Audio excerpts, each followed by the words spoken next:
Oui, salam alaikum. Notre invité du jour, Monsieur Makhtar Gueye, bu RDS Jamra, acteur de la société civile et acteur politique aussi. Ñu lay wax ni soyez le bienvenu dans le panel Aska Monde ci émission Kii Kan La. waaw salaamaaleykum Aska Monde may ñëw rek di dalal ak jàmm suñu invité bi di maam Adama Gueye di ko wax ne dalal ak jàmm ci panel Aska Monde nga nekk tey invité émission Kii Kan La. waaw soxna Souka Seck maa ngi kontaan ci dalal bi ma karimiste yi dalal ci Askaw Monde di kontaan tamit ci Babacar Kébé bi nga xam ne moo dox ci diggante bi bu ko defee maa ngi bëggoon a tàmbali nuyoo seen mbooleem auditeurs yi particulièrement seen responsable des différents démembrements de Askaw. Je veux parler jàmbaru gu ak Hélène de la Chopin ñoo xam ne wax dëgg yàlla seen taxawaay rafet na ñoo xam ne wax dëgg yàlla seen taxawaay rafet na tere Askaw Italie te di jokkoo itam régulièrement ak ñi nga xam ne ñoo nekk Askaw bu Belgique moom daal boo ne Askaw Monde rek am naa yaakaar ni daal bàyyiwuma kenn kon nag maa ngi nuyu ñëpp di ñaanal ñëpp jàmm yàlla di ñaan itam yàlla jàppale ñu ndax ñu am jokkoo boo xam ne njariñ dana si jóg incha allah. Merci beaucoup monsieur Gueye Mame Makhtar ñu ngi lay demander pour nga wax ñu Mame Makhtar Gueye moom mooy kan nga wax ñu un peu ci sa cursus aussi. salaamaaleykum man la Hélène de la Chopin maa ngi nuyu bu baax sunu invité Mame Makhtar Gueye di ko xamante ni taxawaayam ñun ñëpp ràññee nañ ko Sénégal di ci rafetlu bu baax. di am mbégte aussi ak kontaante bu baax te nu mu ñëwee sagal ñu ci émission bi Askaw Monde ñu di koy teral di ko ne na dal ak jàmm Mame Makhtar xam nga ni rek wax dëgg yàlla ñun ñu la sopp lañu wax dëgg yàlla sa taxawaay rafet aussi lool ci réew mi dalal ak jàmm ci panel Askaw Monde dama nekk ci liggéey bi rek mu xaw a jàmp tuuti rek mu guddee wàcc loolu moo tax waaye xel bi yëpp ngi ci yow waaye ak ci yéen ak panel bi ma ne nu mu mënta def foog ma eggali sama nuyoo di leen wax ni aussi maa ngi suivre di nuyu staff émission bi yëpp di nuyu waa Askaw Monde à tout à l'heure man aussi maa ngi ci yoon waaye maa ngi suivre jërëjëf Mame Makhtar jërëjëf ni nga fi dalee merci beaucoup dalal ak jàmm. waa jërëjëf soxna Souka bon yàlla dafa dogal Mame Makhtar Gueye daal simple talibé la nekk un acteur de la société civile boo xam ne récemment la ñu def suñu descente dans l'arène politique ndax xam nga société civile yéene lu muy rafet seeni jéego am na foo xam ne bu fa tolloo leneen mënu ko mottali lu dul action politique. alors yàlla dafa dogal nag man maa ngi juddoo fii Dakar fii ci Zawiya Seydi Hadji Malick Dakar laa defee sama cycle primaire def sama cycle secondaire lycée de la Fosse waaye sama formation supérieure et technique nag ndax xam nga man dama yàgg am le virus des NTIC des nouvelles technologies de l'information et de la communication donc sama formation supérieure maa ngi ko defee école supérieure d'informatique et de gestion bi nekk Belgique jaar naa tamit l'école de formation IBM bi nekk Bruxelles maa ngi jeexale fële ca Institut africain d'informatique bi nekk Libreville au Gabon alors yàlla dimbali na ma daal après 6 ans de comment dirais-je d'absence de mon pays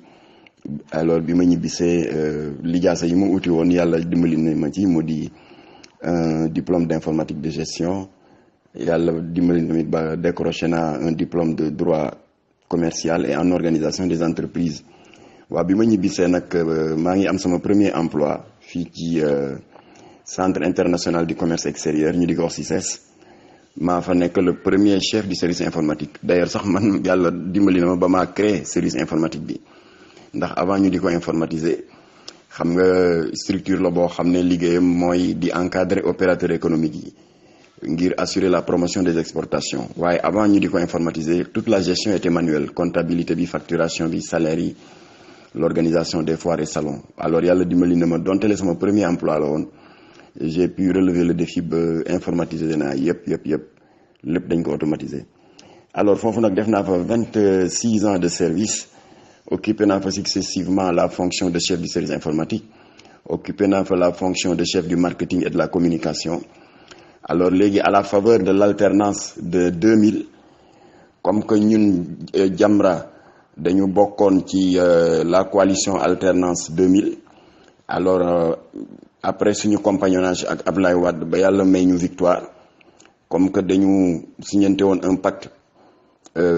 boo xam ne dafa axé sur 3 points, mu di lutter ensemble, gagner ensemble et gérer ensemble la victoire. Alors bi victoire bi amee nag yàlla dogal Abdoulaye Wade comme que il a tenu sa parole par rapport à tous ses alliés, ci la nommé Abdou Latif Gueye ambassadeur itinérant et puis peu de temps après vice-président de l'Assemblée nationale. Alors man yàlla dogal ma ñu dénk ma la fonction de président du conseil d'administration foofu ci foire ba.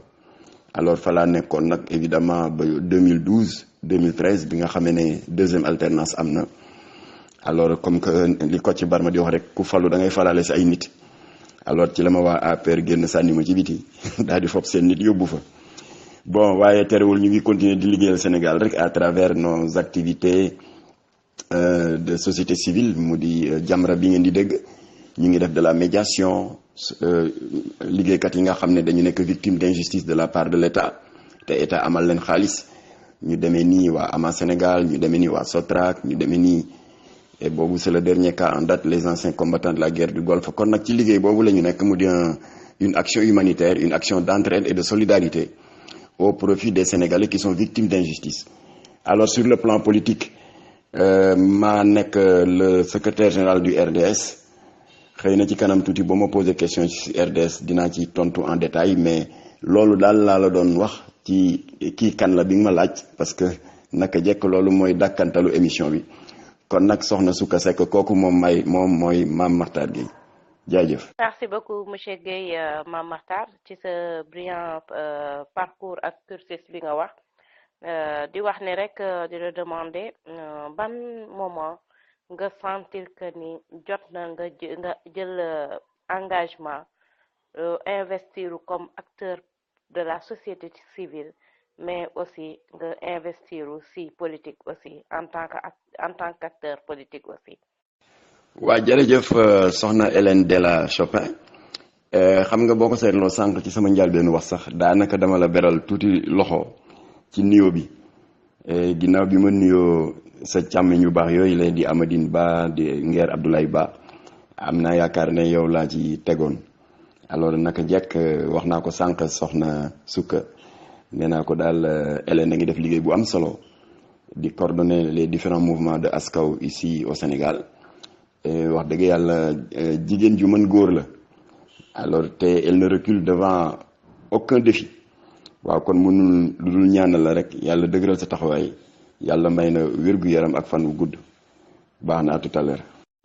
waa jërëjëf soxna Souka, am naa yaakaar ne sax suñu décision de descendre dans l'arène politique daanaka concours de circonstances la rek, ndax xam nga Jamra bi ñu ko créé donc dafa doon yëngatu rek dans les différents secteurs de la vie sociale, maanaam di taxaw taalibe yi, di dénoncer la dégradation des mœurs, di def ay jéego pour une plus grande protection des filles en danger moral, maanaam jigéen ñi dem ci mbedd yi di jaay seen bopp ba pare état bi abandonné leen, ñu seet ni ñu mën def ba tàllal leen seen loxo ñu génn ci li ñu ne ndax mën a recycler wu, retrouver seen dignité, dem fonder une famille. Ak tamit di xeex pour que les lobbies occultes yi nga xam ne dañuy détourner jeunesse bi di leen dugal ci ay yu lëndëm, donc ci xeex yooyu la ñu nekkoon, particulièrement nag le fléau de la drogue. waaye bi ñu demee ba yàgg gis nañu ne que ba ñu créé Jamra ba léegi, je rappelle que Jamra ñu ngi ko créé en février 83, donc ren la ñu célébrer suñu 35 ans d'existence. Alors Abdou Latif Gueye, le regretté fondateur et président de Jamra, daal di woote benn réunion daal ñu def un bilan de nos activités. Alors ci la ñu seetlu ne daal am na action yoo xam ne pour ñu mën a mottali jéego yi il faut que ñu am un prolongement politique, mais comme que Jamra mënul woon investir dans l'action politique parce que dañu am un statut d'ONG boo xam ne biñ koy laata am dañuy signer un accord de siège avec l'État nga xam ne y a un certain nombre de contraintes et de restrictions ñu daal di pour contourner cette difficulté ñu daal di utal un bras politique à Jamra moom la ñuy tuddee le RDS. kon nag Babacar li nga doon laaj sànq ci bande annonce bi RDS mooy lan kon Rassemblement démocratique sénégalais kooku c'est la branche politique de Jamra. alors biñ ko créé nag ñu ne kon lépp loo xam ne Jamra xeex na ko te jotuñu ci am résultat alors bu fekkee dafa laaj un prolongement technique RDS un prolongement politique RDS moo koy mottali. alors effectivement yëg ngeen nekk ñun depuis toujours ñu ngi naqarlu laisser-aller bi am fii ci Sénégal concernant les grands réseaux de narcotrafiquants qui abrutissent les jeunes qui déstabilisent les familles di yokk insécurité bi ba noppi di recycler leur argent sale dans notre économie et par conséquent di ko déstabiliser mu di les lobbies de narcotrafiquants ñu gis ne que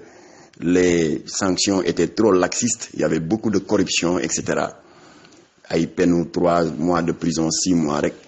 bu ko defee narcotrafiquants yu bari dañu naan lii ma bëgg a dugal fii day mën naa ci maa ngi ciy séntu 600 millions kon nag ñu bëgg ma tëj 3 mois de prison jar na ko donc c'est comme ça qu'il raisonnait de sorte que Dakar dafa mujj nekk la poubelle du trafic sous-régional de drogue parce que yeneen dëkk yi ñu wër yëpp dañu amoon des peines assez fermes demee ni Gambie ak dëkk yu demee ni Nigéria. alors loolu waral nag bi ñu wàccee dans l'arène politique ba ñu waxtaanee avec le président Abdoulaye Wade ñu ne ko ñun daal suñu premier objectif ci compagnonnage bi ñuy def ak yow mooy nga jàppale ñu renforcer les sanctions pénales contre le délit de trafic de drogue. alors donc ñu ànd ak moom ba yàlla may ñu dans le cadre d'une coalition entre le RDS et le PDS ñu daal di am siège à l'Assemblée nationale. alors ci gàttal Latif ngi falu député en 2007 milieu 2007 mai juin. alors gis nga vers mois de novembre rek en moins de 6 mois de présence à l'Assemblée ñu daal di atteindre suñu objectif c'est-à-dire Latif fexe ba ses collègues députés jàppale ko ñu daal di taxawal la loi 2007-31 communément connue sous le nom de loi Latif Gueye bi nga xam ne léegi dafa criminaliser le délit de trafic de drogue. alors notre objectif était donc atteint waaye nag comme que tubaab dafa wax ne l'appétit vient en mangeant bon ñu ne donc on va continuer de rester dans l'arène politique pour que lépp loo xam ne Jamra dem na ba buté ci ñu mën a utiliser le bras politique de Jamra pour mu egg liggéey bi mu di RDS. alors loolu moo ñu poussé woon évidemment ba ci législative yu 2012 yi passé yu 2017 yi passé ñu daal di dugg ci élection yi sous notre propre bannière mais comme ni ngeen ko gisee y a eu trop d'irrégularité ci élection yi y a eu trop de désordre ba malheureusement lañ ci bëggoon amuñu ko parce que ñun li ñu bëggoon moo doon fexe ba le vide bi Latif bàyyi à l'Assemblée nationale mu mën a am des éléments du RDS yu mën a dem mottali liggéey bi. waaye nag c'est pas grave parce que combat politique noonu la c'est des hauts et des bas comme ni ko Ablaye Wade di waxee ndax xam nga moom jëkk na songo ak Senghor en 78 taxul mu découragé songowaat ak moom en 83 amul dara songowaat ak moom en 98 lors des législatives boobu fekk na Senghor dem Abdou Diouf nekk fii. alors ba gis nga 2000 c'est en l'an 2000 ci la yàlla def mu atteindre son objectif majeur c'est-à-dire accéder à la magistrature suprême kon bu fekkoon Ablaye découragé na depuis 78 avec ces fraudes massives yi daan am dans le régime senghorien kon defe naa du egsi fi mu egsi tey. voilà kon nag comme moom sur le plan politique nous lui devons beaucoup ci wàllu ay conseils yu ñu daan jox maag Latif parfois il nous invitait à dîner foofu ca Point E avant qu'il ne s'installe au palais de la République. alors yooyu yëpp on en a tellement tiré profit ba tax na daal un petit échec à mi-parcours doot du ñu découragé. alors loolu tax nag législative yu 2017 yi bien que amuñu la ñu bëggoon waaye taxul ñu xaddi le combat se poursuit sous d'autres formes incha allah. waa xanaa li ma ci bëgg a dolli rek ci action yi ma marqué concernant suñu yëngu-yëngu ci Jamra parce que kenn mënul lim lépp waaye am na ci benn boo xam ne duñ ko fàtte mukk moo di le ministre d'État maître Abdoulaye Wade en 1992 jàppale woon na Latif boole ko avec des partenaires étrangers ba ñu créé ba léegi sax mu ngi fa fii ci avenue Bourguiba numéro 10 te jàkkaarloog supermarché bi créé nañ fa benn CNDITS le Centre national de documentation et d'information sur la toxicomanie et le sida. Alors le président Abdoulaye ci boppam moo ko inauguré foofu mooy siège u Jamra léegi dans ses activités humanitaires. Le président Abdoulaye Wade qui était à l'époque ministre d'État mu ngi àndoon ak le ministre de la santé mu di Assane Diop. Alors jamono boobu nag la Jamra en 1992 daal di jógee ci statut d'association ñu daal di acquérir le statut d'ONG. Voilà kon nag il faut rendre à César ce qui appartient à César bu fi Latif nekkoon tam wax ko. Alors donc je le répète ici président Abdoulaye Wade jàppale woon nañ ci bu baax a baax ba ñu am ce centre de documentation boo xam ne ba léegi mu ngi fonctionnel te y a beaucoup d'étudiants à l'université Cheikh Anta Diop qui ne me démentiront pas parce que ñu ci bari bu ñuy préparer seen i mémoire ak seen i thèse te mu war a laal les domaines touchant la mendicité, la divagation des enfants de la rue, la drogue ak la dégradation des mœurs etc. Alors dañuy ñëw ci suñu centre bi foofu documenté wu gratuitement ba dajale yi ñu bëgg a dajale yëpp doog a dem rédiger seen mémoire ak seen thèse quoi. Alors enfin beneen bi moo di en 2006 en partenariat ak UNICEF taalibe yi nga xam ne dañ leen abandonné à eux-mêmes bon mënuñu régler lépp mais jëloon nañ ci un certain nombre à peu près 400 daal di leen jagleel benn opération bu ñu tuddee le Tangana humanitaire c'est-à-dire 2 fois ci semaine bi dañ leen di woo foofu ci siège u Jamra jox leen ndekki mburu nu mu tuddati Nescafé meew et tout ça gàtta leen bu baax a baax choyé leen ñi nga xam ne dañu tilim bëgg sangu ñu may leen ñu sangu ñi nga xam ne tamit dañu nekk dans un état de dénuement total ñu utal leen ay yére yu ñu sol ñi ci feebar ñu boole nag médecin mu mën leen a toppatoo kon nag depuis 2006 ñu ngi def opération boobu waaye dafa dem ba ëpp loxo léegi parce que comme que y a des quartiers pauvres yu nekk dans les environs lu ci mel ni Grand Dakar ak ñaari tali nga xam ne soriwuñu suñu siège alors dañu mujjee am un débordement extraordinaire ba mujj ñu gérer lépp alors ba tax na fi may wax yow opération Tangana humanitaire bi dañ ko suspendre parce que ñu ngi séentu d'autres partenaires yoo xam ne dinañ ñëw jàppale ñu pour que ñu mën a faire face à cet afflux de demande waaye yooyu yëpp nag je précise que c'est 1 franc état dugg ci Jamra mooy jóg di ko dox en toute souveraineté en toute indépendance ak tamit l'apport de certains de nos partenaires ONG yi nga xam ne ils sont à l'étranger parce qu'effectivement Latif jot na liggéey ak la fondation Emmaüs bu ndem si yàlla si Abbé Pierre Latif jot na liggéey ak Médecins sans frontières bu Bernard Kouchner ñoom ñëpp ay ONG lañu comme ñun mais comme que doole yi tollawul voilà bu ko defee noonu la ONG yi di doxee ñi ci tane seen morom ñooy dimbali ñi ci des kon nag noonu la Jamra di fonctionner waaye je précise que Jamra ne reçoit 1 franc de l'État du Sénégal muy régime Abdou Diouf ak régime Abdoulaye Wade ak régime Macky Sall nous sommes libres indépendants et souverains action yu bari yi ñuy def comme fii may wax ak yow nii ñu ngi def ay action de médiation concernant les travailleurs yi nga xam ne ils sont victimes d'injustice amu ci benn liggéeykat boo xam ne ñu ngi lay laaj paas wala crédit téléphone pour jàppale la ci sa problème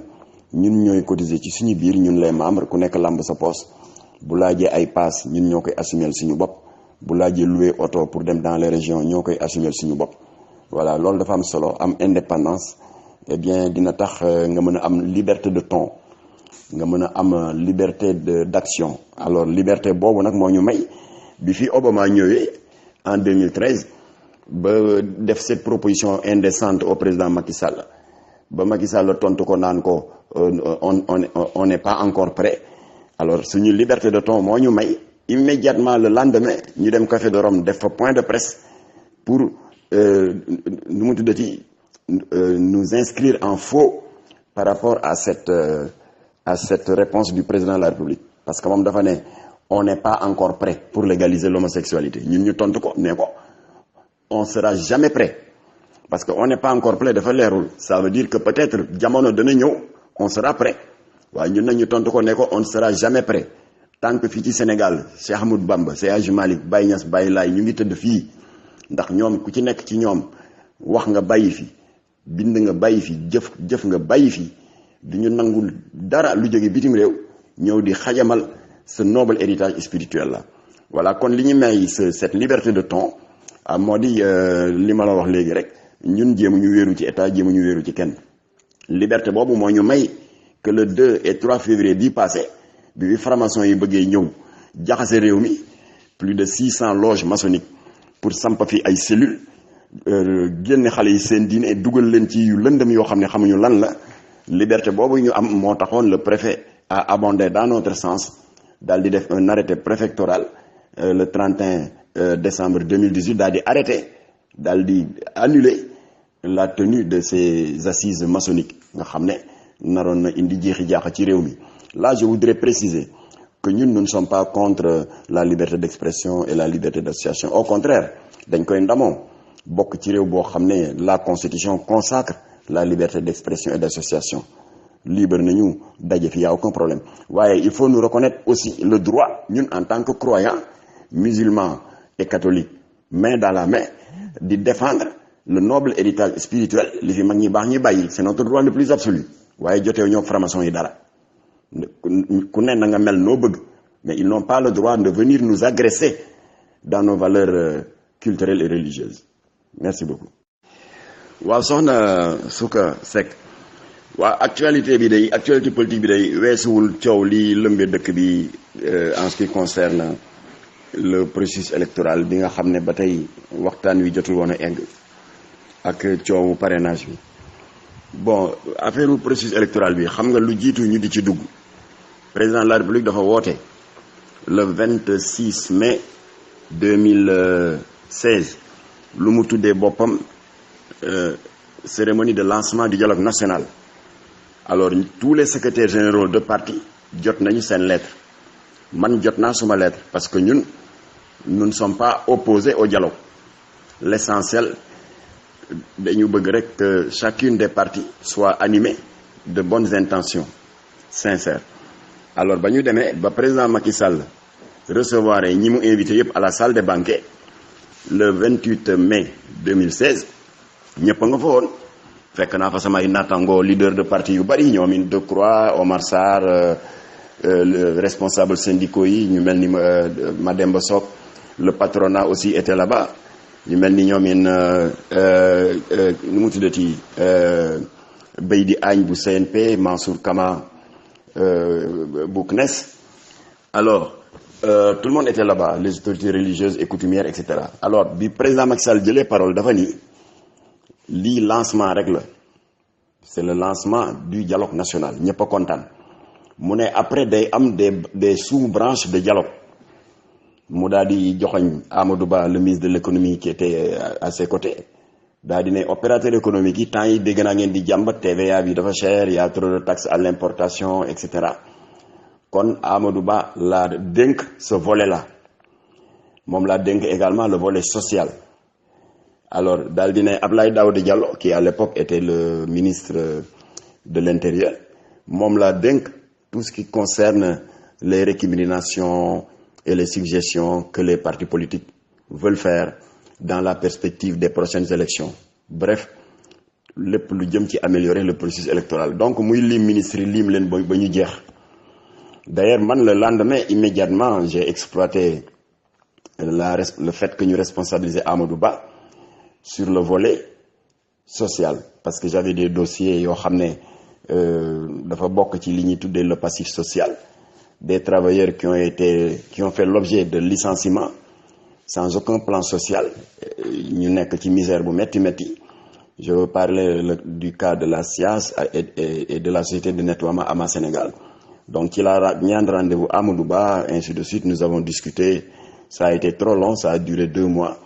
ba au bout du compte sur les 3 milliards yi leen état bi amel bon fexe nañu ba foqati quand même 260 millions ba mujj tëral un agenda pour que tous les mois état bi am lu muy versé ba bor bi jeex loolu la ñu tëral. Bon, par la suite il y a eu un blocage et une rupture pour des raisons qu'il serait trop long à expliquer ici. Voilà, donc Abdoulaye Daouda Diallo nag moom daa di wax parti yi ne na ngeen ñëw ñu waxtaan parce que élection yaa ngi jege si. Je rappelle qu'on était au mois de mai 2016 alors ñu daal di ñëw mu daal di recevoir les différentes propositions des partis politiques ñi di wax waxi bulletin unique ñi naan nañuy supprimer l'encre indélébile et cetera et cetera. Après on devait se revoir bon xam nga entre temps remaniement am na ministre Aly Ngouille Ndiaye remplacé ko alors ca diggante bi élection amoon na mu di élection législative yi yu juillet 2017 alors mu daal di woote ne ñëw leen ñu waxtaan waaw man nag ba ma jotee sama lettre ñu laaj ma presse bi laaj ma je rappelle que c'était le quotidien gouvernemental Le Soleil ci laa defoon interview bi sous la plume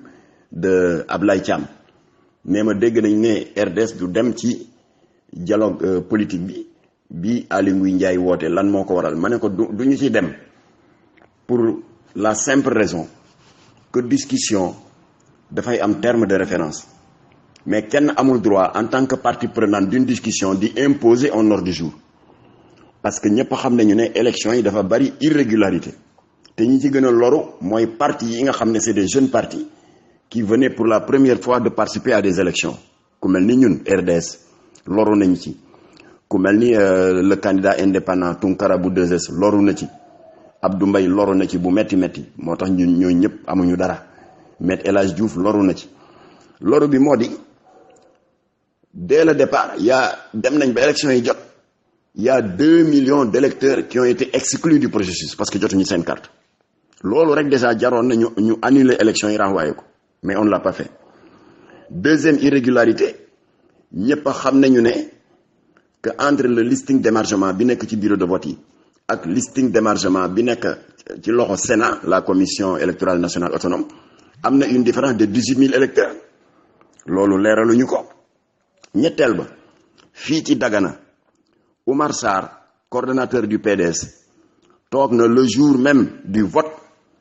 des législatives de juillet 2017 ñu signalé ko ne ko gare routière ba ay njaganjaay yu bari nga fa ñëw di tuur ay passagers yu bari il a fait mener une petite enquête ndekete ñooñu dañu ñëw voter si à Dagana te dëkkuñu fa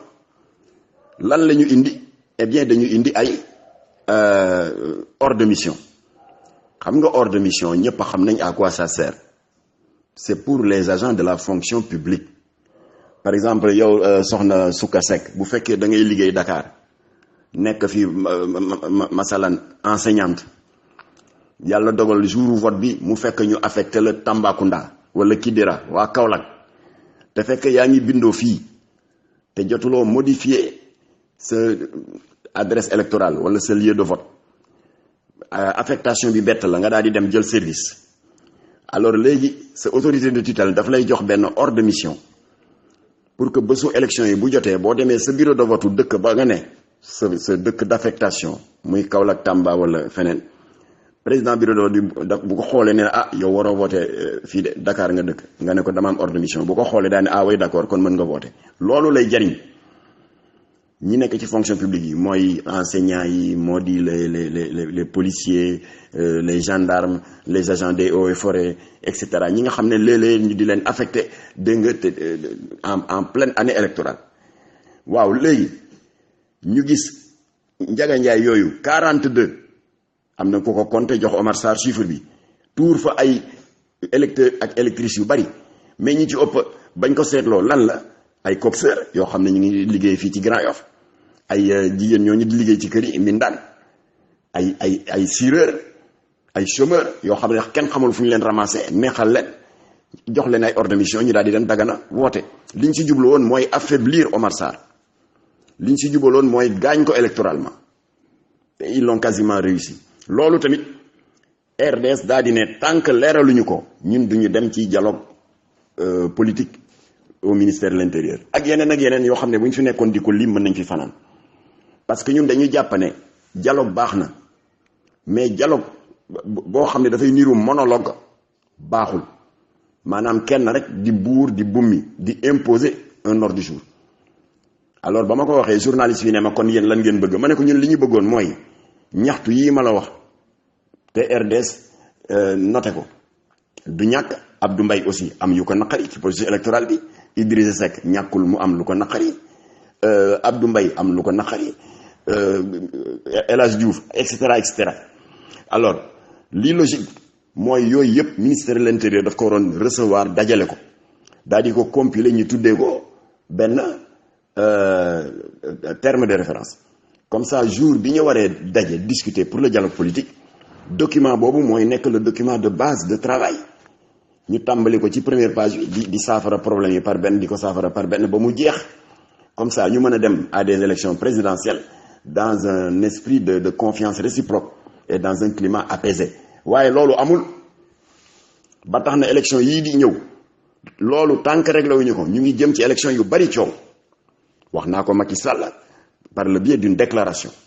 wax naa ko premier ministre ba ma recevoir may def médiation sur l'affaire des anciens combattants de la guerre du Golfe ba tey réglé wuñu ko alors ba fii may wax yow am na ay électeurs yu jotagul seen carte kon nag coow yi ñuy def parrainage gauche droite et cetera priorité bi moo doon fexe ba gàllankoor yi amoon ci élection législative yu 2017 yi ñu réglé ko ba mu jeex tàkk nga doon wax waxi parrainage waaye malheureusement dañu mettre la charrue avant les bœufs xanaa ñu ñaan yàlla rek mu def jàmm ci élection yi ki nga xam ne moom la yàlla dogal mu war a am ndam li mu am mën ko am ci jàmm ak salaam ñu jëm ci élection sans contestation loolu daal moom la ñuy ñaan waaye nag élection boo xam ne yaa ngi dem sumba ko te yow la nga sumboon daaw weer nga ko wowagul nga bëgg a jóg sumbaat beneen póot alors loolu moom coow du ci mën a ñàkk waaye yàlla na si yàlla def jàmm. waaw affaire actualité récente bi nag yaa ngi wax waxi Khalifa Sall Khalifa Sall ñëpp gis nañu ne li ko dal metti na man duma pees xamuma Khalifa lu dul dañuy déggante ni ci média yi waaye ñun nous sommes foncièrement contre l'injustice sénégalais yi nag bañuñu dans un état organisé de temps en temps ñuy def la reddition des comptes du dara lu dul du chasse aux sorcières du dara lu dul réew mi bu doxee ba jëmi jamono képp koo xam ne dénkoon nañ la alal boo xam ne ci gafaga réew mi la jógee jaadu na ñu laaj la ñu la dénk noo ko gérer c'est normal nga nekk ministre nga nekk maire wala ambassadeur waaye li sénégalais yi mënula nangu mooy kumba am ndey ak kumba amul ndey ndax rapport bi épinglé Khalifa Sall sur l'affaire de la caisse d'avance ban corps de contrôle moo ko bind du IGE waaw IGE bindul yeneen rapport qui ont épinglé d'autres responsables du régime te dara fekku leen ci loolu moo merloo sénégalais mais c'est pas que pour défendre Khalifa wala leneen waaye 2 poids 2 mesures yi te loolu injustice baaxul ci dëkk mën na indi déstabilisation mën na indi lu ne ñaareel ba li sénégalais yi mer ci affaire Khalifa mooy acharnement politico-judiciaire bi parce que ñëpp xam nañu ne que biñ ko condamné comme ni ko yoon mayee ay avocat am dañuy def appel cour d'appel ba ñu demee cour d'appel confirmer le jugement de première instance kon Khalifa xam nga perte na foofu waaye yoon mayoon nokaat beneen bunt mu di un recours à la cour suprême xam nga def na ko waaw cour suprême tontoogul ñu daal di jékki-jékki rek përëxee yëf yi rek daal di ko révoqué ana lu fi jaral di daw bay daanu ndax bu ñu fàtte ne que bu procédure bi yëpp jeexee su boobaa le dossier Khalifa Sall sera estampillé de ce que les spécialistes du droit appellent l'autorité de la chose jugée c'est-à-dire que Khalifa aura fait l'objet d'un jugement définitif su boobaa jeex na malaanu kiiraayam yëpp teggeeku na alors mën nañ ko révoquer or def na recours à la cour suprême te cour suprême tontoogul ñu daal di def précipitation daal di ko révoquer alors à la date du 31 août 2018 loolu aussi bokk na ci li indi jeexi jaaxa ci xel yi. Mais avant loolu yëpp di am CEDEAO àdduna ni mu àddoo ci affaire Karim Wade noonu la àddoo ci affaire Khalifa Sall. CEDEAO dafa ni Khalifa Sall donte la yeneen ko tëjoon kaso mais puisqu'il n'avait pas fait l'objet d'un jugement définitif yoon may na ko mu nekk candidat aux législatives te nekkoon na candidat en juillet ba pënd ba wuuree Khalifa falu député mais ils l'ont paradoxalement maintenu en prison te loolu moo dul yoon loolu la CEDEAO wax ndax ba mu faloo en août 2017 comme député dañ ko garder prison ba novembre le 29 novembre c'est soit 3 mois après ñu doog a lever son immunité parlementaire loolu c'est la charrue avant les bœufs moo tax CEDEAO wax ne battement 3 mois boobu entre août ak novembre l'État du Sénégal était dans l'illégalité espèce su jaay doole bu ñu ko jaay doole la un député bu falu yow ñoom li ñu waroon def kay ba mu faloo immédiatement dañu waroon lever son immunité parlementaire waaye ñu bàyyi ko noonu ba pare téye ko kaso un député élu ba novembre ñu doog a lever immunité bi alors CEDEAO nag ne ñetti weer yooyu ngeen ko téye amel ngeen ko ci àq ci la CEDEAO daal di imposer à l'État du Sénégal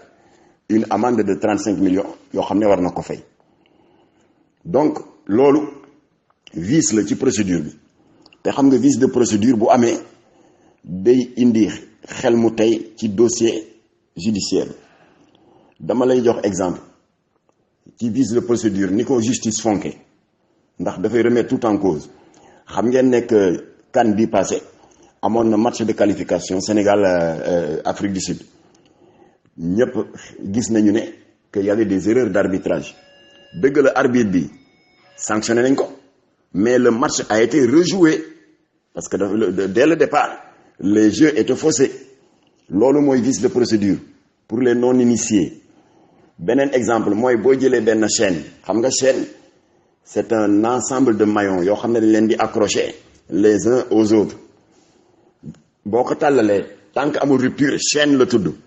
mais boo ci dammee benn maillon rek la chaîne est rompue kon nag procédure judiciaire noonu la tëdd am na ci jalgati yoo xam ne bu amee à un niveau quelconque de la procédure rek loolu la ñuy wax vice de forme bu vice de forme amee il faut reprendre waaye ils l'ont pas fait parce que tëj nañu un député 3 mois koo xam ne faloon na depuis août nga toog ba novembre doog a lever immunité parlementaire vice boobu ba mu amee rek dafa indi xajam-xajam ci procédure bi yëpp alors loolu la waral nag comme que ñoom nee nañu ils maintiennent leur décision de le révoquer voilà léegi avocat yi ne bon d'accord léegi ñun on considère que Khalifa peut toujours être candidat parce qu'il n'a pas encore fait l'objet d'un jugement définitif léegi nag ñu ngi xataraay di xabar yi mais il est techniquement impossible ak recours bii mu dugal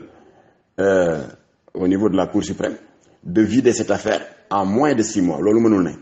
te xam ngeen ne élection yi c'est dans 3 ou 4 mois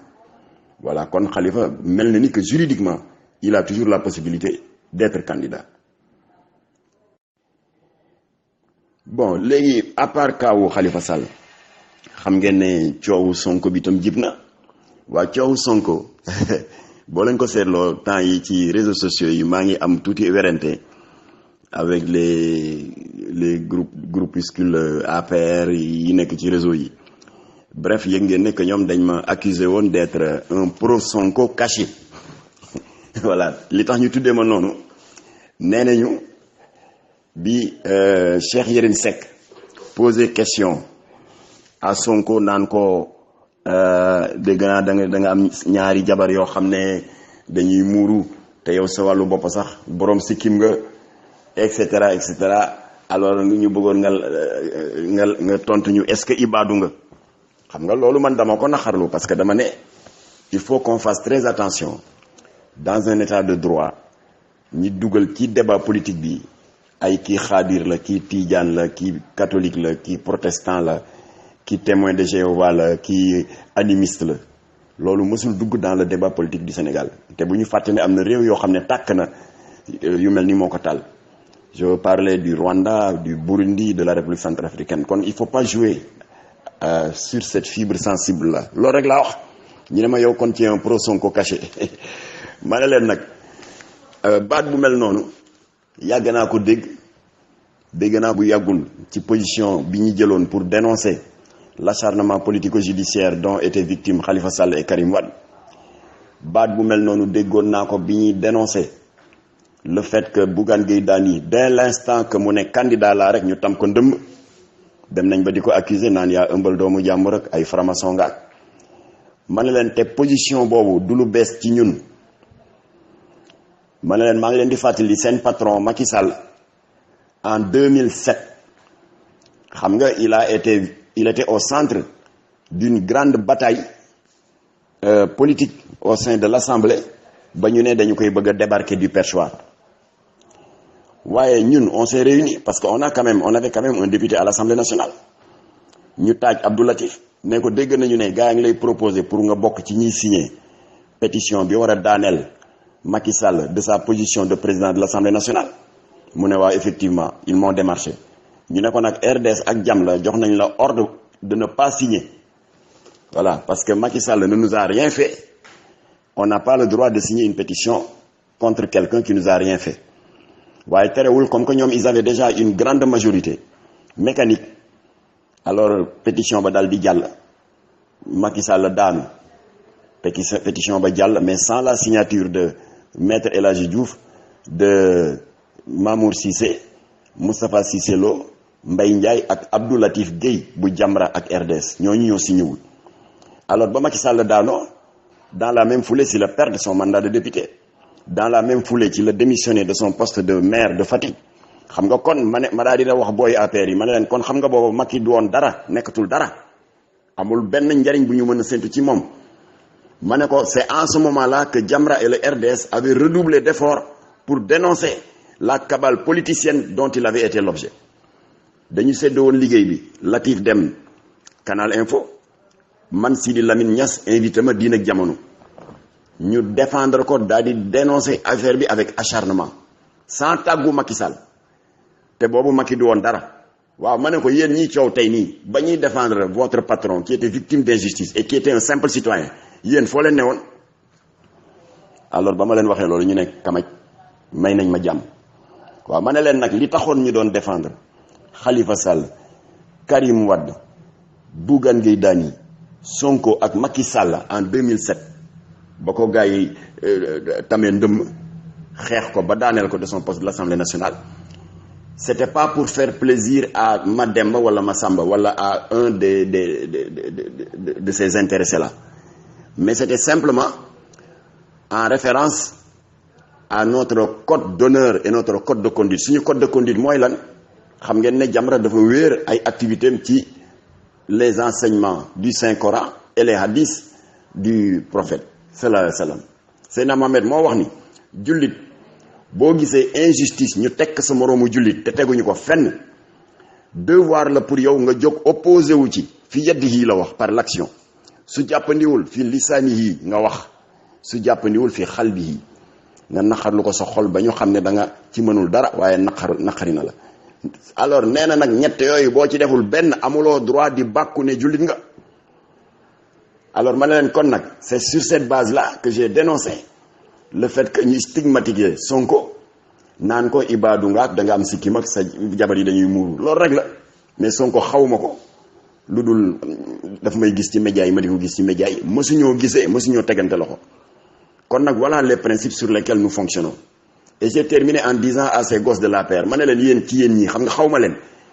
bu ci amee kenn ci yéen qui est victime d'injustice mais Jamra et RDS vont se mobiliser pour défendre la parce que loolu mooy suñu tableau de bord depuis 35 ans c'est sur la base de ce principe-là que nous fonctionnons mu di lan mu di la constance dans le refus de l'injustice voilà kon maa ngi ñëw léegi ci kanam pour ñu jeexal ci affaire Karim Wade incha allah waaw toujours ci wàllu injustice yi ni ma ko waxee sànq ci affaire Khalifa Sall affaire Sonko Bougane Gueye Dany et cetera xam nga Karim Wade yàlla dafa dogal il a été bénéficiaire d'une grâce présidentielle te xam nga yooyu yëpp procès beeg condamnation beeg muy purger peram ñu defal ko grâce présidentielle ak yooyu yëpp c'est régi par des textes ndax bu ñu fàtte ne comme ni koy spécialistes yi di waxee il y a différentes sources du droit benn bi maanaam fi ñuy jukkee textes yi ba structurer ko mu war di organiser notre vie communautaire. kon première source du droit c'est la constitution. Après xam nga il y a les lois, ensuite il y a la jurisprudence et la doctrine. waaye ci biir loolu nag am na des sources du droit non écrites mu di la coutume et l'éthique. waaye ñoom ñëpp principale source du droit bi nga xam ne mooy seen nijaay ñoom ñëpp mooy la constitution. kooku c'est la source mère du droit. alors constitution bi moo wax ne un Sénégalais jouissant de ses droits civiques et politiques am na droit de compétir à une élection quelle qu'elle soit. Or condamnation Karim Wade kenn cité wu ci la condamnation dont il a fait l'objet de la part d'une juridiction d'exception mu di la CREI. Effectivement CREI c'est une juridiction d'exception. loola waral dossier Karim ba mu demee ci instance internationale yi xam ngeen ko ONU ak bagaasam yële ñu bëggoon nangu fële France la mu leen wax mooy ñun on ne reconnaît pas une juridiction d'exception. C'est contre notre démocratie, c'est contre notre constitution. alors ba tax na bi bindu ci liste électorale yi jotee Karim Wade daal di def son devoir de citoyen. devoir de citoyen bi moo di jóg na comme que dëkk boobu mu newoon muy Qatar amul commission administrative d'inscription mu dagg billet daal di dem ba Koweït ca commission d'inscription ba daal di bindu ñu enregistré yépp photo ko def lépp mu ñibbi. mais à la grande surprise de tout le monde ñu toog à peine quelques jours la direction générale des élections daal di fësal benn bataaxal wax ne rejeté nañu l'inscription de Karim dans le fichier électoral. Je voudrais préciser que rejet d'une instruction ça n'incombe pas à la direction générale des élections. Direction générale des élections boo bindoo li mu mën a rejeter mooy bindu boo xam ne ce n'est pas conforme à la procédure d'inscription sur le fichier électoral. Par exemple nga bañ ne kenn du la photo kooku dañuy rejeter sa inscription wala nga bëgg bindu te lànk ne doo joxe sa adresse et cetera yu mel noonu. Karim yépp conditions yëpp remplir na ko kon nag amul fenn fu direction générale des élections mën a sukkandiku ba wax ko ne ce dossier dafa incomplet wala lii wala manqué na là sur le plan administratif amul. kon tribunal cote moo mën sukkandiku sur des textes wala sur des jugements opposés wu à l'inscription d'un candidat qui éventuellement a perdu ses droits civiques et politiques. Tribunal rek ko mën. alors loola waral nag comme que qui rejetait l'inscription de Karim nekk na une instance qui n'est pas habilitée pour ce rejet, Karim daal di def li yoon wax daal di saisir justice. mais à notre grande surprise lan la justice wax nee na voilà nous sommes incompétents. et c'est ça le danger. si la justice est incompétente pour mën a addu ci soññ boo xam ne un citoyen qui s'estime être victime d'injustice moo ko ci soññ yaakaar la yow justice nga ne ko je suis incompétent rawatina muy un citoyen qui n'est pas au niveau du territoire national waaye ba mu lay saisir mu nga nekk bitim réew nga ne ko je suis incompétent mais ce citoyen là il est en danger. parce que kan ngeen bëgg mu trancher un contentieux comme ça les juges du Koweït ku ko bëgg koo leen bëgg mu trancher ko les juges du Qatar les juges américains ou français. kon daal ça veut dire sénégalais bu xës ba génn Sénégal ba nekk en dehors du territoire national amatuloo benn sécurité juridique. kon affaire Karim Wade bi feeñal na une défaillance très grave dans notre système judiciaire en matière de traitement des requêtes formulées par des citoyens établis à l'étranger. Karim Wade ci kan lay dem kon xam nga bu fekkoon il était ici au niveau du territoire national bu la telle juridiction ne je suis incompétent nga dem seetiwaat telle autre juridiction. mais un Sénégalais qui est à l'étranger sa justice bi nga yaakaar nee la je suis incompétent lu ñu bëgg Karim def mu dem seeti ay juge anglais wala ay juge chinois. Donc il y a une faille très grave boo xam ne même bu affaire coow Karim Wade bi passé je pense que juristes yi hommes politiques yi société civile war nañ ci jóg pour que sénégalais yi nekk bitim réew am une sécurité juridique parce que kenn mësul gis une justice un sénégalais établi à l'étranger mais qui est sénégalais juridiquement administrativement et sur tous les plans saisir la nga ne ko je suis incompétent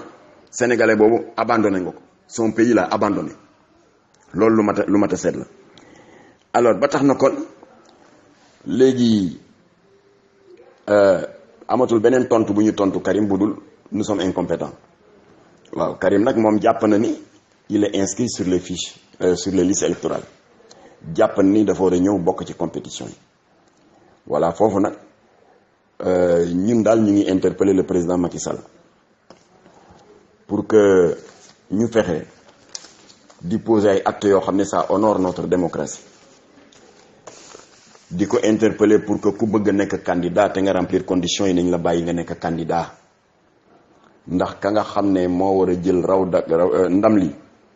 le 24 février 2019 suñu boroom ci maanu teem en tant que omniscient omnipotent bind na ko buy yàgg kon ñun dañuy nekk fii rek ñun doomu aadama yi di sabablu rek waaye sabablu bi nañ ko rafetal jarul xawinte sutura xastante waxante lu ñaaw jarul ku ëpp sa moroom doole wan ko jaru ko ndax suñu borom dogal na bu yàgg nañ ko rafetal rek alors ñun ñu ngi demander président Macky Sall nañu rétablir Karim Wade dans ses droits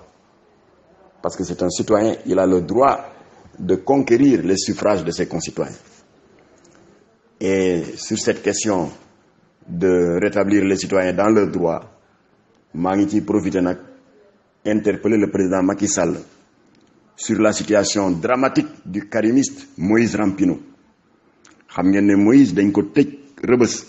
depuis 8 mois mu ngi Rebeuss en détention provisoire c'est-à-dire kenn attegu ko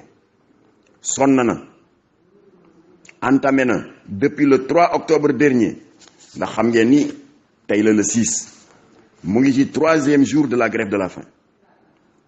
il est très fatigué te xam ngeen ne Moïse dafa dëgër bopp nee na il ira jusqu'au bout bu yaboo mu ñàkk ci bakkanam loolu jaru ko ñu ngi gërëm au passage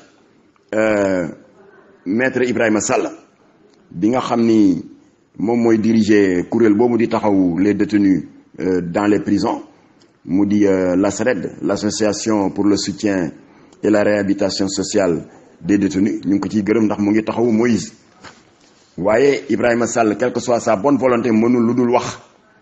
kon nag ñun Jamra ak RDS ñu ngi relayer le cri du cœur de Ibrahima Sall du RASDES et également de l'avocat de Moïse Rampino pour wax président Macky Sall ne ko Moïse est en danger de mort dans la prison de Rebeuss lekkagul mu ngi ci 4e jour de grève de la faim lekkul te moom li mu demandé mooy nañ ko atte rek kon nañ ko atte dafa nekk en détention préventive en détention provisoire nañ ko atte nit ki boo ko attee yoon ne lii la ñu teg sa kaw ñu xam ne yoon àdduna buñ ko attee nee ko la ñu la daan tuumaal defoo ko ñu ubbil ko buntu Rebeuss mu ñibbi dellu ci ay njabootam loolu daal lañu ñaan le président Macky Sall ndax Sénégal dafa soxla jàmm Sénégal dafa soxla stabilité ñu ngi jëm ci élection yi te moom président Macky Sall ci boppam moo war a dégg nga donner l'impulsion pour que ñu jëm de manière apaisée et dans un esprit de confiance réciproque vers ces élections waaye bu fekkee moom mi war a jiite jàkk ji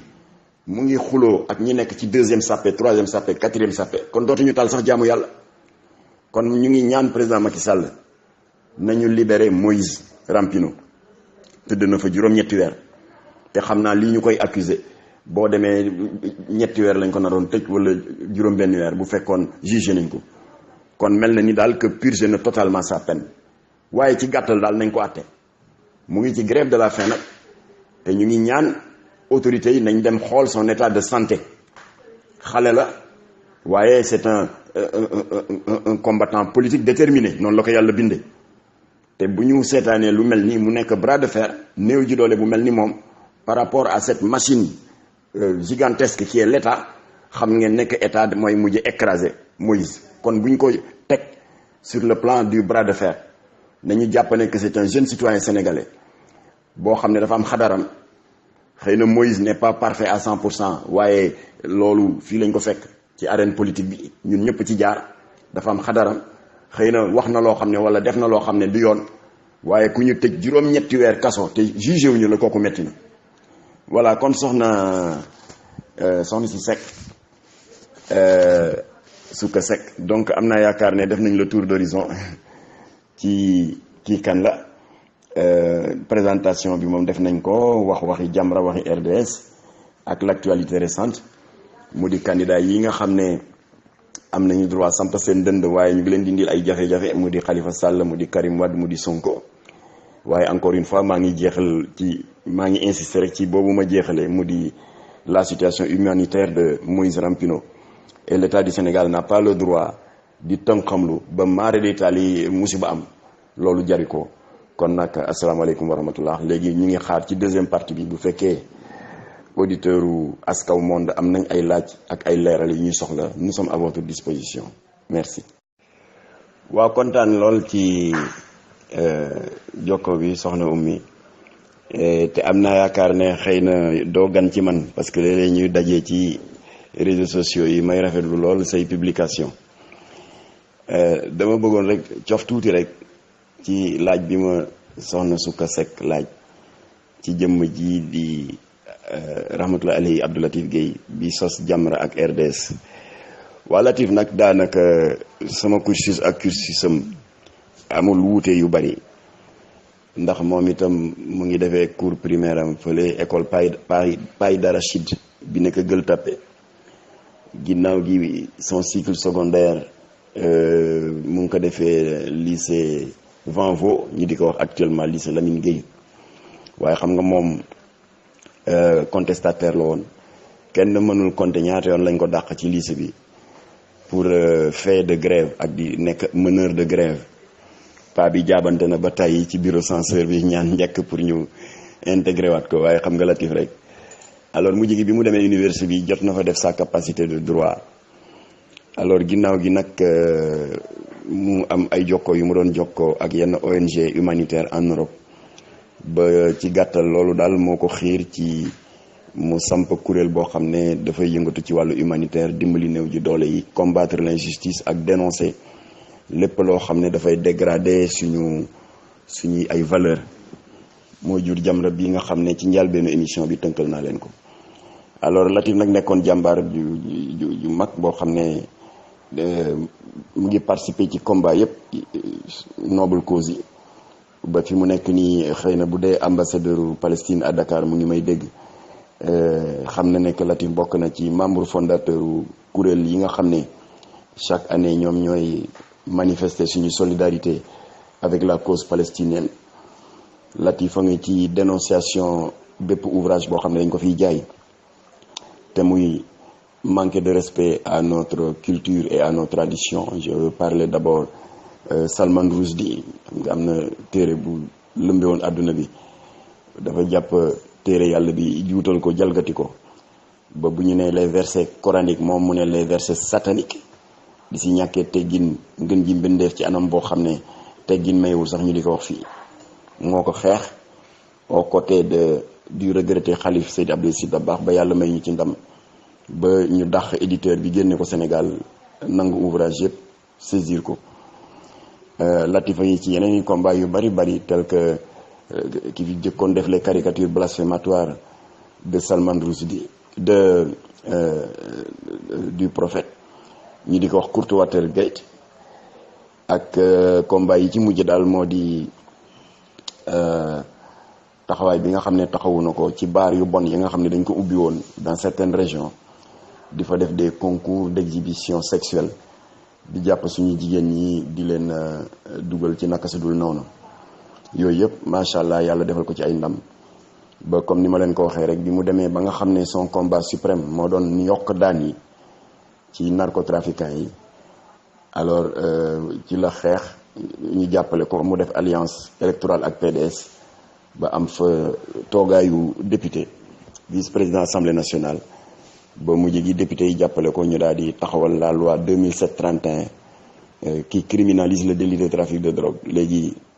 naataango député mi pour sargal ko dañuy surnommer loi boobu la loi Latif Gueye. voilà yàlla dogal nag ci atum 2008 ci la nattu bi egsee waaye avant nattu bi di egsi jot na bind ay livre am na benn bu ñuy wax le géew mu nekk benn système d'accueil et d'écoute des toxicomanes yi nga xam ne dañu nekk dans des difficultés. am na beneen bu mu tuddee le tunnel de lumière nga xam ne boobu téere xam-xam la boo xam ne laal na ci wàllu fiqh laal tam ci wàllu tawxiit. loolu daal la ñu mën a tënk daal ci ay jaar-jaaram sur le plan international nag da daan liggéey ak UNICEF di liggéey ak UNESCO. wax naa leen nekk en 87 bokkoon na ci ñi doon dox jéego au niveau de l'Organisation des Nations Unies ndax la lutte contre la drogue ñu jagleel ko une journée ce qui est déjà fait mooy le 26 juin bii ngeen di dégg loxo Latif a ngi ci biir bu baax a baax du ma ne moom rek la de waaye loxo ma ngi ci biir bu baax te macha allah gisu si boppam gisu si bakkanam daf ko darajalee Sénégal boo waxee rek mu ne ndamu Sénégal la. voilà nattu bi egsi nag ci le 6 avril 2008 bërk démb rek laa jokkoo téléphone ak Doudou Wade l'ancien président de son groupe parlementaire ñuy waxtaan ba wax ji ñëw ci Latif mu ne ma pourtant daje woon nañu fële allée du centenaire le jour de la fête de l'indépendance parce que xam nga indépendance 4 avril la ëllëg sa di le 5 ginnaaw la sa le 6 alors ci la tukki doon dem Tamba. te xam nga tukkeem du dara lu rek wuy ji benn gàmmu boo xam ne dafa daan dem chaque année te kilifa gi ko woo Latif ma su ko gàntal alors comme que voyage de nuit la woon ci la natt bi amee accident bi am ba suñu borom bi nga xam ne kenn mënu la xëccoog moom daal di def li ko soob. voilà comme ça ngeen bañ ko fàtte ci ñaan fa mu jëm yàlla na ko gënal fa mu jógee te yàlla fayal ñu ko ci lii mu taxaw askan yi particulièrement la jeunesse. waa soxna Oumy saay-saay yooyu fi ñëw ne dañ fi bëgg a dugal l'éducation sexuelle dans les écoles werante amul ni dañ ñu bëgg a sànq te li ci gën a yéeme mooy ne nañu à partir de 5 ans c'est-à-dire xale bi boo amee 5 ans rek parce que man gis naa programme bi maa ngi ak moom plus de 150 pages boo amee 5 ans rek dès la maternelle avant même muy tàmbali son cycle primaire alors institutrice bi war na tàmbali di ko expliquer lan mooy sëy góor ak góor di ko expliquer tamit que dañu nekk ci jamono boo xam ne ku nekk dañ la war a bàyyi ak sa liberté de conscience ba dem bay junj ne daal ci cadre boobu am na ñoo xam ne dañu dem donte le góor lañu dañu taamu ne am comportement jigéen moo leen gënal ñuy def éducation xale yi ci loolu xanaa loolu mooy normalal daganal ak banaliser dans l'esprit des enfants les déviances sexuelles mooy loolu rek. te dama ci am benn preuve bu wér boo xam ne am na journaliste bu fi ñëwoon bu yàggul defe naa waa 7TV la bu seen naataango Maymouna Ndour Faye ma daal di génne benn lettre boo xam ne benn chef d'établissement scolaire moo ko ventilé auprès de tous les parents d'élèves de son établissement naan leen waaw léegi la loi de 2013 si jamono François Hollande bi nga xam ne moo daganal le mariage pour tous say góor ak góor tax na ba tel instituteur voilà léegi yow parent d'élève bi dama bëggoon nga naxanteeg moom pour xamal ko ne mu ngi tuddoon monsieur Barbier waaye daal à partir de la rentrée scolaire prochaine bëggatul ku ko tuddee monsieur Barbier léegi madame Barbier la tudd waaw ñu bëggoon yow parent d'élève yi nga jàppale ñu ñun chef d'établissement yi looloo waral lettre bi ñu la bind pour que nga préparer ko psychologiquement pour que ce changement là bañ ko choquer kon foofu la France tollu léegi c'est-à-dire ñu ngi tàmbali di reformater l'esprit des enfants pour wan la ne ngóor jigéen lu dagan la lu normal la daal di ko banaliser parce que xam nga foofu woote nañ fa la loi du mariage pour tous léegi c'est officiel avec l'aide des francs-maçons parce que seeni puissance de frappe parlementaire au niveau de l'Assemblée et du Sénat moo tax François Hollande n'avait pas le choix loi bi jàll na alors léegi école yi chef d'établissement yi maa ngi ak lettre bi dinaa ko vérifier léegi sax su ma ko gisee yónnee la ko par WhatsApp sa gars yi mën ko xool léegi chef d'établissement yi ñooy bind parents d'élèves yi naan leen tel instituteur wala boog telle institutrice dafa changer d'orientation sexuelle. voilà ñooñu ñoo jóg nag def pression ci UNESCO pour UNESCO bëgg a lawal à travers le monde cette idéologie, cette politique, cette philosophie mu di la dépénalisation universelle de l'homosexualité. loolu duñ ko nangu. xam nga lu day ni Obama, la première puissance technologique, financière, militaire du monde, ndéem moo ñëw fii jàkkaarloog Macky Sall les yeux dans les yeux. Macky Sall le peuple sénégalais bi xaw ko encouragé ba mu gàntal ko donte leen ni mu ko gàntalee expliqué naa leen ko sànq ñun ànduñu ci parce que daf ko ne woon on n'est pas encore prêt ñun ñu ne ko on ne sera jamais prêt. alors ndéem Obama moo jéem lajj kon ñii itam ñu ngi leen di xaar ba ñu egsi fii ak seen document musiba boobu bëgg ko dugal ci école yi naan dañ ci bëgg a def éducation sexuelle à partir de l'âge des enfants. On les attend de pied ferme ñoom jaaxaluñu parce que ñun mënuñu dara waaye mag ñu baax ñi tëdd Touba Tivaouane Ndiassane Thiénaba Niassène Medina Baye Layène ci seen doole ak ci seen martaba la ñuy sukkandiku pour xeex lépp lu bon loo xam ne dafa bëgg a xajamal liggéey bu tedd bi nga xam ne mag ñi def nañ ko fi. am nañu droit en tant que talibé joxante loxo aar ndono loolu ba ku ko bëgg a xajamal mbaa nga bëgg ci xëpp suuf ngay trafiquant de drogue ngay franc-maçon ak koo mën a doon am nañu droit taxaw jàmmaarloo ak yow mu jaral ñu lu ne. alors kon nag soxna Oumy loolu nag sa xel dal ni ñuy xeexee woon saay-saay yooyu fi ñëwoon bëggoon daganal avortement ba ñoom ñoo mujj lajj ni ñuy xeexee franc-maçon yi fi bëggoon def seen gàmmu gu bon googu ba dañu mujj lajj incha allah ñii tamit dinañu lajj incha allah na ngeen ñu bañ a fàtte ci ñaan rek parce que ay saay-saay la ñu diggaleel. waaw soxna Oumy donc jot naa gis lettre circulaire boobu nga xam ne ñu ngi koy tasaare France di ko jox parents d'élèves yi pour wan leen ne seeni doom na ngeen ko wax mu bañ a jaaxle ndax instituteur am góor jigéen la léegi yëre jigéen lay sol donc ngeen dimbali ñu yéen parents d'élèves yi expliquer xale yi pour xamal leen ne loolu normal la te bu ma ko tuddee monsieur diw na ko madame diw voilà yónnee naa la ko mu ngi nii firnde bu wéer la benn collège bu am fële ca Lagrange du Bois 2 avenue Victor Schœlcher waaw lii la ñu bëgg nag indi ko fii yàq suñu diine yàq suñu cosaan yàq suñu caada yàq suñu culture te bu ñu fàtte Sodome et Gomorrhe nii la tàmbali woon waaw mu di ci alquran parce que suñu mbokk catholique yi ñooy wax Sodome et Gomorrhe ni mu tëddee ci injiil bu yonent yàlla Insa waaye ci alquranul karim moom la suñu borom tuddee le peuple de Lot yonent yàlla Lot waaw nii la ñu tàmbale woon jaxase dëkk ba indi fa yu bon zoophilie di tëdd ak ay mala nécrophilie di tëdd ak ay néew ak évidemment homosexualité bi góor a góor di sëy jigéen di sëy nii la tàmbale woon ñi di ko sàggane ña waroon wax waxuñu kooku dama koy tënk rek ndax xaju fi pour expliquer ko yépp ba xëy bés yàlla xëy dikk la leen voilà yónni juróom-ñaari fukki junniy malaayka ñu ronu dëkk ba tël ko ba ca kaw wëlbati ko dóor ci suuf taal ko incendier ko mu tàkk 70 jours et 70 nuits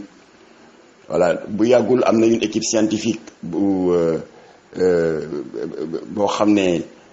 la chaîne franco-allemande bi ñuy wax Arte maa ngi film bi xam naa bu ñu amee temps dinaa la ko yónnee WhatsApp ñoo dem def reportage foofu affaire ba amee. ñu ngi ko localisé au niveau de la frontière israélo-palestinienne israélo-jordanienne actuelle waaye meru yàlla bi ba léegi seddugul ndax foofa sur un périmètre de tant de kilomètres kenn mënatu fa saxal dara ba mu sax bañ nañ ba géej gay romb foofu sax ñu ngi koy tuddee la mer morte ndax jën mënu faa dund te pourtant ba meru yàlla xëppoo ci seen kaw y'a 4000 ans parce que jamono yonent yàlla Ibrahima la ak yonent yàlla Lóot voilà yooyu yëpp exemple yàlla di joxe la ci alxuraan ak ci injiil bi yonent yàlla Insa mu di ñi suñu mbokk catholique yi di tuddee Jésus Christ pour wane ni suñu borom du dog rek sanctionner un peuple daf lay bàyyi nga dem ba beew ba defee ne yaa ci ne mu daal di egsi nag ba da ngay defee ne yow rek la yàlla bind ndax dikkale gi mu lay dikkale su boobaa dafay metti ba tar waaye ñun nag du ñu xaar ba yàlla jóg ak meram di dal suñu kaw ñu doog a jóg déedéet ndax suñu borom wax na ci alxuraan ni yéen jaam yi na ngeen moytu natt boo xam ne su ma koy dóor ci seen kaw du yem rek ci bopp ñi tooñ kon nag ñun dañu war a wax waaye doo ne man maa ngi aar sama njaboot sama doom du ñu def lu bon du ñu dugg ci affaire borom ñaari tur yi sama yoon new ci déedéet ku ne da ngay war a wax ndax su boobaa yàlla xam ne diw wax na diw wax na diw wax na bu nattoom ñëwee su boobaa mu xam nu mu koy jëflante ak ñi nga xam ne moo jalgati yoonam kon nag soxna Oumy na sa xel dal ñu ngi leen on les attend de pied ferme et je rappelle que Jamra n'est plus seul dans le combat léegi dañu créé ngandam coalition bu ñu tuddee ànd sàmm jikko yi 34 organisations de la société civile ak ay organisations religieuses ñoo ci ne mën naa ci lim au hasard nitu dëgg bu ñoom Abdou Karim Gueye mën naa ci lim Safinatul Aman bu sëñ Modou Lo Ngabou mën naa ci lim la Ligue des imams et des oulémas bu oustaz Dame Ndiaye du jeex bari nañ alors ñooñu ñoo ñëw léegi ba Jamra wéetatul sur le terrain du combat kon nag ñii nga wax di bëgg a jàngale éducation sexuelle à partir de 5 ans ci suñu école yàq suñu doom yi fexe ba ñoom ñu normalal ci seen xel ngóor jigéen incha allah on les attend de pied ferme mais en attendant information bu ma lay jox la tàmbali nañ déjà sensibiliser këru diine yi ba fi may wax yow am na mission buy waaj bu gàmmal gi passé ñu seeti sëñ Muntaxa bu ñu fa jógee ñu nga jëm Tivaouane après ñu def Ndiassane Thiénaba Niassène Medina Baye Layène famille omarienne et on termine par monseigneur Benjamin Ndiaye parce que ñun ak suñu mbokk catholique yi ñoo bokk le même combat parce que valeur yi christianisme di défendre yooyu la suñu diine di défendre incha allah ñu ngi leen di xaar salaamaaleykum wa rahmatullah waa jërëjëf Babacar xam nga franc-maçonnerie yi ñoom dañu définir seen bopp comme un mouvement associatif boo xam ne dafa am pour vocation de promouvoir la solidarité et l'entraide xam nga loolu ku ko dégg xel daf koy nangu doo am benn jeexi jaaxa boo ci def waaye loolu dañ ko mbubboo woon nii rek en réalité franc-maçonnerie bi nga xam ne mu ngi juddoo dans les pays anglo-saxons particulièrement Irlande dañu dem ba à la fin du XVIIIe siècle fantasiro am ci seen biir mu daal di am scission bu grave ba banqaas bi ci ëpp doole daal di beddeeku ci atum 1877 daal di jël constitution franc-maçon daal di ci dindi toute référence à l'existence de Dieu et à l'immortalité de l'âme ñu leen waaw léegi lu waral loolu ñu ne parce que doomu aadama dafa war a nekk un être libre doomu aadama warul tënku ci benn dogme yi dañuy tardel doomu aadama te xam nga diine dogme la xam nga diine day tënk doomu aadama moo lay naan lii def ko yiw la lii nanga ko bàyyi safaan wala ngor buggu ko diine bëggu ko nee na nag loolu day tardel doomu aadama dañ ko war a bàyyi muy wéy ak xelam di seet ci lépp loo xam ne ci la ko xelam xiir wala bakkanam xiir ko ci ñu bañ ko indil benn gàllankoor looloo waral ñoom ba ñu effacé ci seen constitution ci 1877 toute référence à l'existence de Dieu et à l'immortalité de l'âme lan lañ ko remplacer dañ ko remplacer par le concept de la liberté de conscience absolue voilà kon nag loolu mooy taxawaayu franc-maçonnerie bu bees te ka nekk ca bopp ba ëpp ci doole moom la ñuy wax le Grand Orient de France mooy loge bi ci gën a yàgg en Europe ëpp ci doole nag ba loolu waral ñoom loolu ñu wax jëfee nañ ko ndax firnde bu njëkk bi mooy François Nicolas Sarkozy ba mu faloo président en 2007 xam nga aada la France bi nga xam ne dañuy yàgg wax ne que c'est la fille aînée de l'église que un chef d'État nouvellement élu dem rendre une visite de courtoisie seen xalif général bi mu di le pape de l'église catholique romaine jamono booba Benoît XVI moo fi nekkoon Sarkozy dem pour ziyaare ji ko Benoît XVI daal di ko dalal ca salle de conférence ba ñu def ay discours presse bi yëpp a ngi toog te boo duggee ci YouTube sax di nga gis ay extrait discours bi alors Sarkozy discours am daf ko axé woon sur le thème de la laïcité. Il a prononcé une petite phrase qui lui a coûté cher dafa ne je rêve d'une laïcité positive, une laïcité qui, indépendamment du fait de reconnaître à chaque individu la liberté d'expression, la liberté d'association, la liberté de croire ou de ne pas croire, mais d'une laïcité qui cessera enfin de considérer la religion comme un obstacle, mais plutôt comme un atout. Loolu rek la wax rek franc-maçon yi daal di daje, particulièrement le Grand Orient, génn déclaration bu tàng. Lan lañ ci wax? Nee nañ le président de la République française a fait la part trop belle à la religion. Kon kay ñooñu bëgguñu diine. Président bu tudd diine rek ne dama bëgg laïcité ngeen doxal ko, d'accord, waaye bu leen considérer ci diine comme obstacle, mais plutôt comme un atout. ñu ne ko yow signé nga sa arrêt de mort politique. Et effectivement ñoom ñu daal di lëkkaloo dajale seen doole yépp xeex ko, ne ko doo fi amee ñaari mandat. Et effectivement Sarkozy xeex nañ ko, benn mandat rek la am daal di daanu.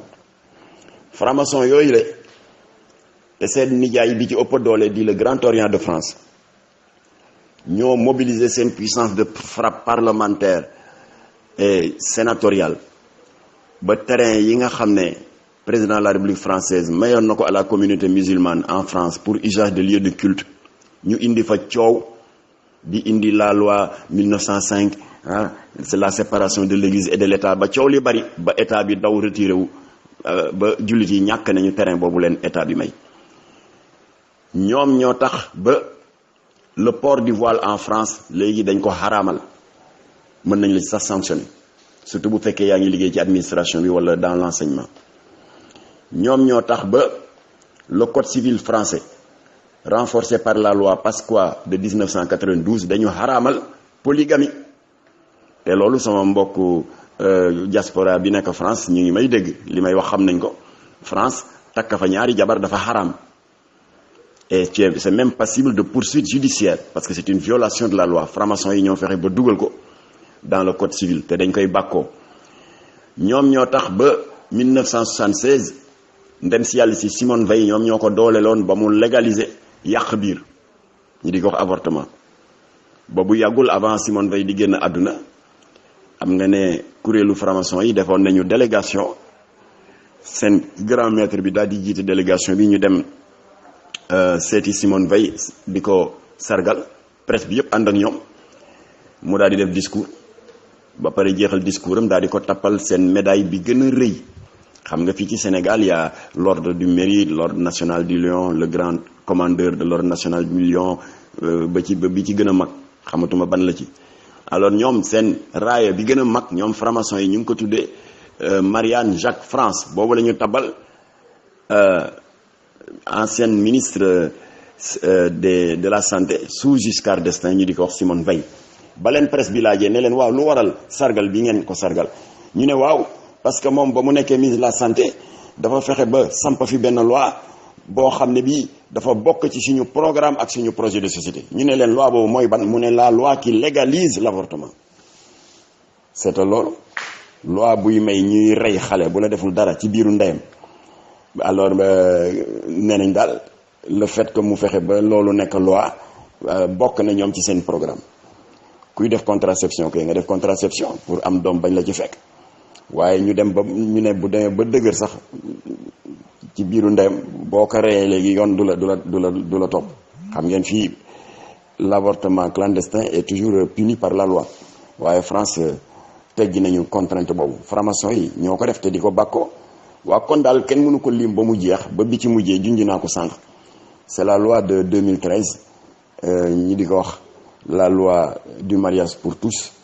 te di daganal sëy góor ak góor wala sëy jigéen ak jigéen. kon nag ñoom franc-maçon yi seen idéologie mooy lépp luy dogme, lépp luy valeur, lépp luy diine, nee nañ dafay tënk doomu aadama, daf koy tardel. doomu aadama nañ ko bàyyi muy dem ak xelu boppam, muy dem ci ay bëgg-bëggu boppam te dara bañ ko gàllankoor. loolu rek la laajul xam-xam bu rëy, loolu mooy franc-maçonnerie. waaw loolu nag mënul dëppoo ak diine, mënul dëppoo ak gëm-gëm. waaw ñun dinañu yëg ni que franc-maçon yooyu fa waroon ñëw 600 et quelques congressistes maçonniques que ki nga xam ne mooy seen parrain c'est le Grand Orient de France bi nga xam ne dëkk bu mu jaar corrompre fa ay ministre corrompre fa ay préfet corrompre fa ay gouverneur ba ñu daganal fa ngóor jigéen ñun dinañu nangu kooku di fi ñëw di fi organiser seen gàmmu googule duñ ko nangu parce que xam nañ ne buñ fi ñëwoon li dal Centrafrique moo ñu dal ndax franc-maçon yi jaar nañ fa congrès fa ñu daganal ngóor jigéen Gabon daganal nañu ngóor jigéen Île Maurice daganal nañu ngóor jigéen alors loolu duñ ci teg suñu bët ba noppi nekk ba mbir mi ne rëll ci suñu kaw ñu naan su ma yëgoon alors kon nag ci gàttal sëñ Babacar loolu daal mën nañ ko tënk ci li nga xam ne moom mooy taxawaayu franc-maçon ñoom nag seen itte yépp mooy di xeex contre les valeurs ak lépp loo xam ne day tënk doomu aadama ci diine autrement dit mën nañ ko résumer en un mot ñoom ils veulent bâtir une société sans Dieu te xam nga boo bëggee bâtir une société sans Dieu nga génn ci yàlla bàyyi la ak seytaane rek te loolu musiba la salaamaaleykum wa rahmatullah waaw soxna Oumy Sène waa kontaan naa sa laaj bi ne ñun naka la ñu gisee doxalinu Macky Sall ak ni réew mi di doxee ni ñu mën def ba mu soppeeku et cetera xam nga ñun mënuñu lu dul dagan baatu askan wi te comme ni ngeen ko suivre élection législative yi passé RDS dafa fippu daal di dem si jubbu boppam waaye gis nga nit ñi dañu doy waar dañuy jàmbat di jooytu nangam ña nga xam ne dañuy jóg nag pour xeexal leen ndax injustice mën leen a teggeeku dañuy wàcce ñoo ñu dem wooteel ña nga xam ne ñoo lay jox saaku ceeb ña nga xam ne boo wootee nga indi say bulletin ñu yëkkati 10 000 jox la moo tax réew mi régler ko du yomb ñun nag duñu tàyyi di def suñu devoir def nañu législative yi antuwul ñu ngi jógati rek pour échéance yii di ñëw itam ñu fexe rek wane ci suñu bopp rek alors fi mu ne nag jëlaguñu benn position par rapport à la présidentielle bi war a am dans 4 mois ndax ñu ngi continuer di recevoir les différents candidats yi def au RDS des propositions de partenariat nous continuons à les recevoir dans la transparence nag mën naa ci tudd sax Idrissa Seck yabal na fi Lamine Ba l'ancien maire des Parcelles Assainies ancien ministre de l'environnement Cheikh Agibou Soumaré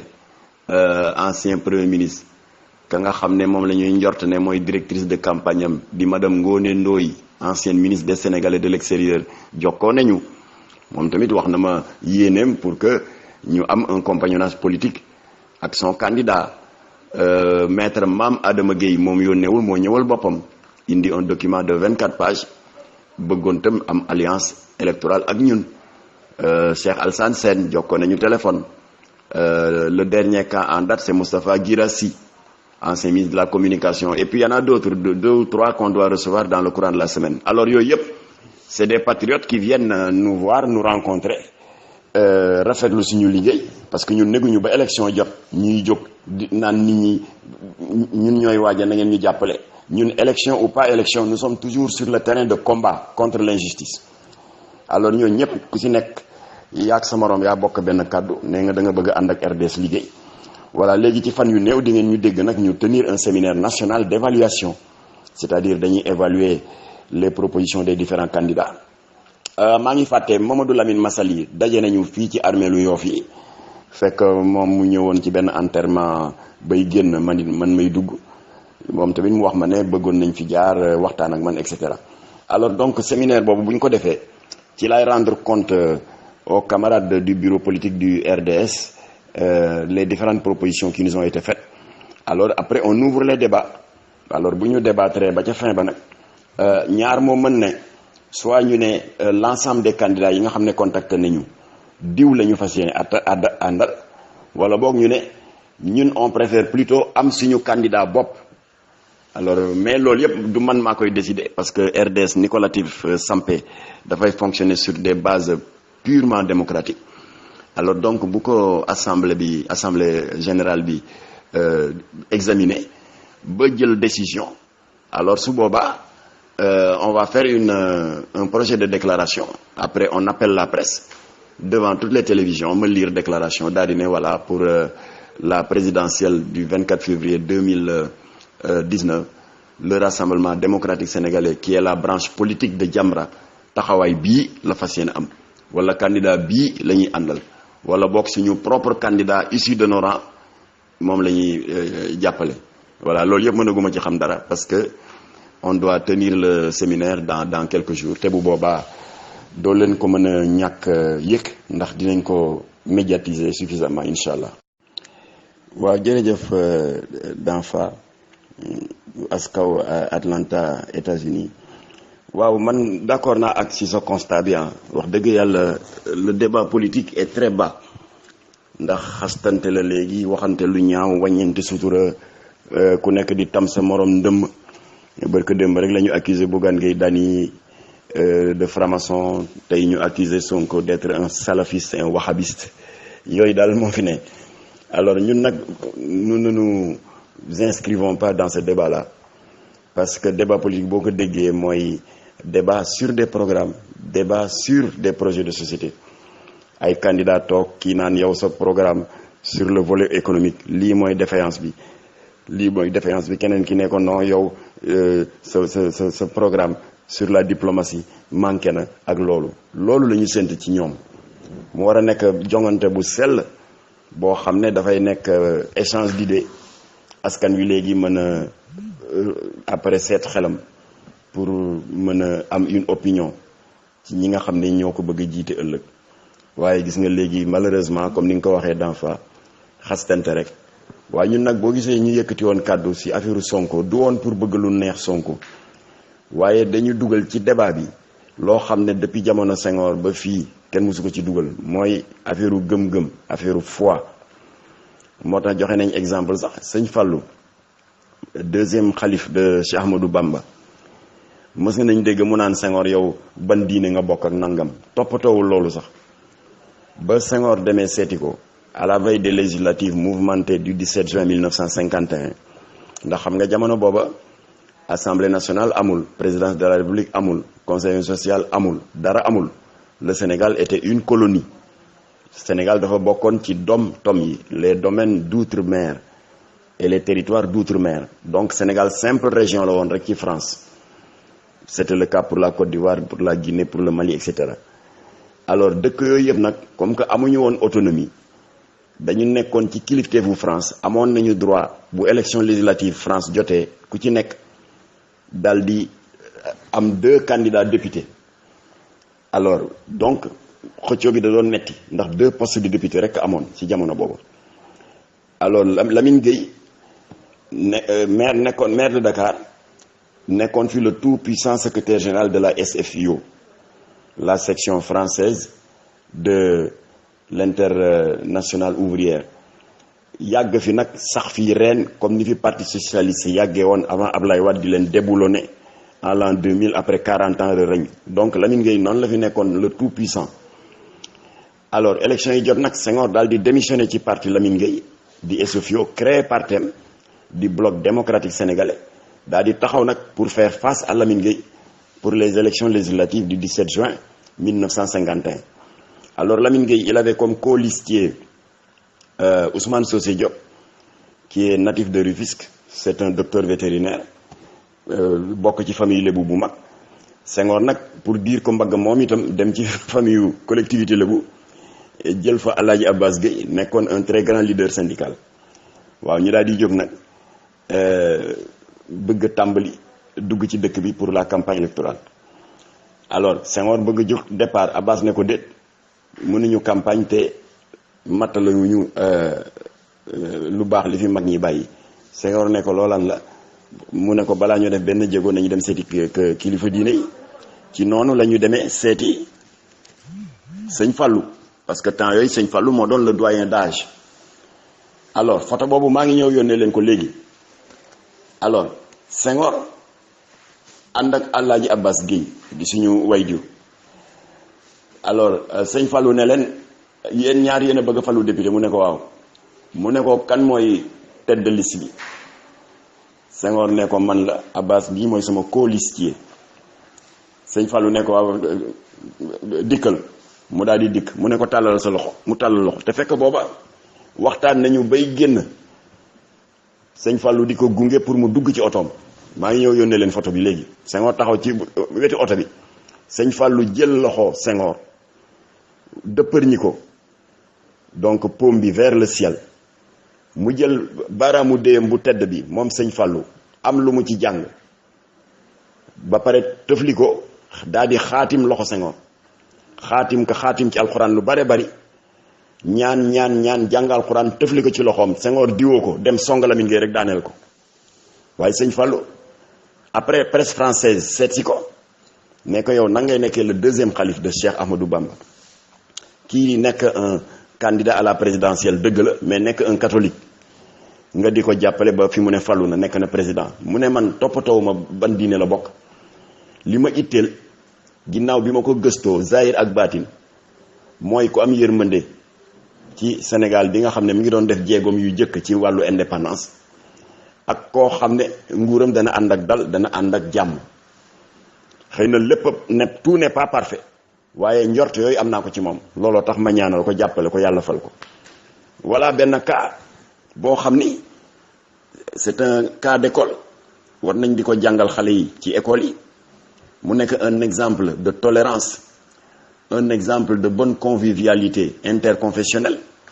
sëñ Fallou n'est pas n'importe qui c'est le khalife de Cheikh Ahmadou Bamba son deuxième khalife Senghor di catholique waaye benn problème amul sëñ Fallou jàpp na ko encadré ko uuf ko ñaanal ko bu Fallou nekk président te Senghor c'est un grand catholique croyant et pratiquant alors kon débat bi ñu bëgg a dugal léegi ci politique bi mosu fee am ay yow da nga amee sikkim ak yow ibaadu nga ak yow témoin de Jéhovah nga ak yow xaadir nga ak réew Laayeen yi nañu moytu loolu am na réew yu bari yoo xam ne moo leen taal alors kon nag loolu daal la amoon lu ma ci sànni ci kàddu ginnaaw question bu am solo bi nga xam ne Danfa posé na ko maa ngi dellu si léegi pour tontu pour tontu kii Babacar bi ñuy laaj kan mooy financé Jamra ak yan taxawaay la ñuy am ci affaire talibé yi ak diaspora bi ndax dinañ leen impliqué suñu combat incha allah à tout à l'heure waaw kon mbokk mi Danfa bu Askaw pour mottali tontu gi ma la doon tontu sur le discours politique qui est en train de voler très bas ba pare ñu ci dugal lu ci bokkul ay stigmatisation religieuse yow xaadir nga ak yow laayeen nga ak yow ibadi nga alors photo bii laa dugal mu di bi sëñ Fallou di ñaanal Senghor qui est un catholique pratiquant te sëñ Fallou n'est pas n'importe qui ndax c'est le deuxième khalife de Cheikh Ahmadou Bamba waaye mu ngi ni di ko ñaanal ba mu ko ñaanalee ci la Senghor Fallou kon nañu jéem a roy ci baax ci mag ñi ci wàllu tolérance ndax mag ñi boo gisee Sénégal nekk un modèle dans la sous-région ci wàllu tolérance ak jàmm ak ñi nga xam ne bokk ñook ñoom diine ndax mag ñi seen wéeruwaay mooy li suñu borom wax ci alxuraan làkkum diinikum waliya diini yéen a ngeeg seen diine ñoom ñu ngeeg seen bos ku nekk fa nga ne ca la nga nekk ca man yàlla nag maa yore àtte bi loo tax mag ñi amoon jàmm nañ jéem a rey ci loolu rek te bàyyi naan man diw la ma nekk ku ci nekkul newoo ci dara dëkk bu tàkk rek looloo ko tàkk yàlla ñu ci yàlla musal waa Babacar dafa am laaj yu am solo yoo wax muy benn bi ku financé Jamra ak affaire talibé yi ak implication diaspora ci combat Jamra waaw dama ciy tontu rapidement ndax xam nga mu ngi guddi léegi il est 22h20 heure de Dakar te suba yàlla dafa dogal Jamra dafa may itte yu bari yu ñu war a dox ci wàllu médiation alors financement Jamra je veux être très clair fiftinu état du Sénégal je répète fiftinu état du Sénégal duggul ci financement wu suñu activité loolu moom leer na ndax état baa ngi may dégg Jamra ni muy fonctionner mooy damay jël kaawu mois de septembre bu daaw xam nga defoon nañ fi ngan di marche boo xam ne ñun Jamra ñoo ko financé pour manifester suñu solidarité à l'égard de la minorité musulmane de Birmanie qui faisait l'objet de massacres sanglants di rey ay jigéen yu ëmb ay personnes du troisième âge dëkku jullit yëpp ne tekk je veux parler de la sous-région ñun ñu daal di jóg daal di ne nag buñ fi nekk rek naan innamal mu'minuna ikhwa naan jullit yëpp ay mbokk lañ bu mu yem ci làmmañ rek nañ ko jëfee alors yàlla dimbali ñu ba ñu demander autorisation préfectorale ñu daal di def benn marche boo xam ne ñun ñoo ko financé. Il y avait beaucoup d'organisations yi ñëw fekk si ñu affaire bi def impact bu rëy rëy ndax dañuy toog 3 jours rek Macky Sall dem en sa qualité de membre de la conférence des chefs de l'État de l'OCI def fa déclaration bu am solo voilà pour exiger au nom des pays membres de l'OCI que Nations Unies jóg ci mbir mi pour que ñu nekk ci frontière ba te mënatuñoo dellu ginnaaw Birmanie ndax bu ñu delloo ñu rey leen te mënuñoo dugg Bangladesh ndax ñu ngi leen di xatal alors espace boobu ñu nekk di souffrir amuñu lu ñu lekk alors le président du Sénégal revendique na quand même pour que action humanitaire bi ñu mën ko orienté bu baax ci boobu wàll ak yeneen ba defe naa léegi am na un minimum d'apaisement bu am ci dëkk bi rawatina nag dans les autres pays du monde les pays arabes Maroc Tunisie Algérie ñëpp yëngatu nañ waaye Sénégal ndam lu rëy la bi nga xam ne ñun tooguñu rek ne tekk waaw jóg nañu waslu ci àq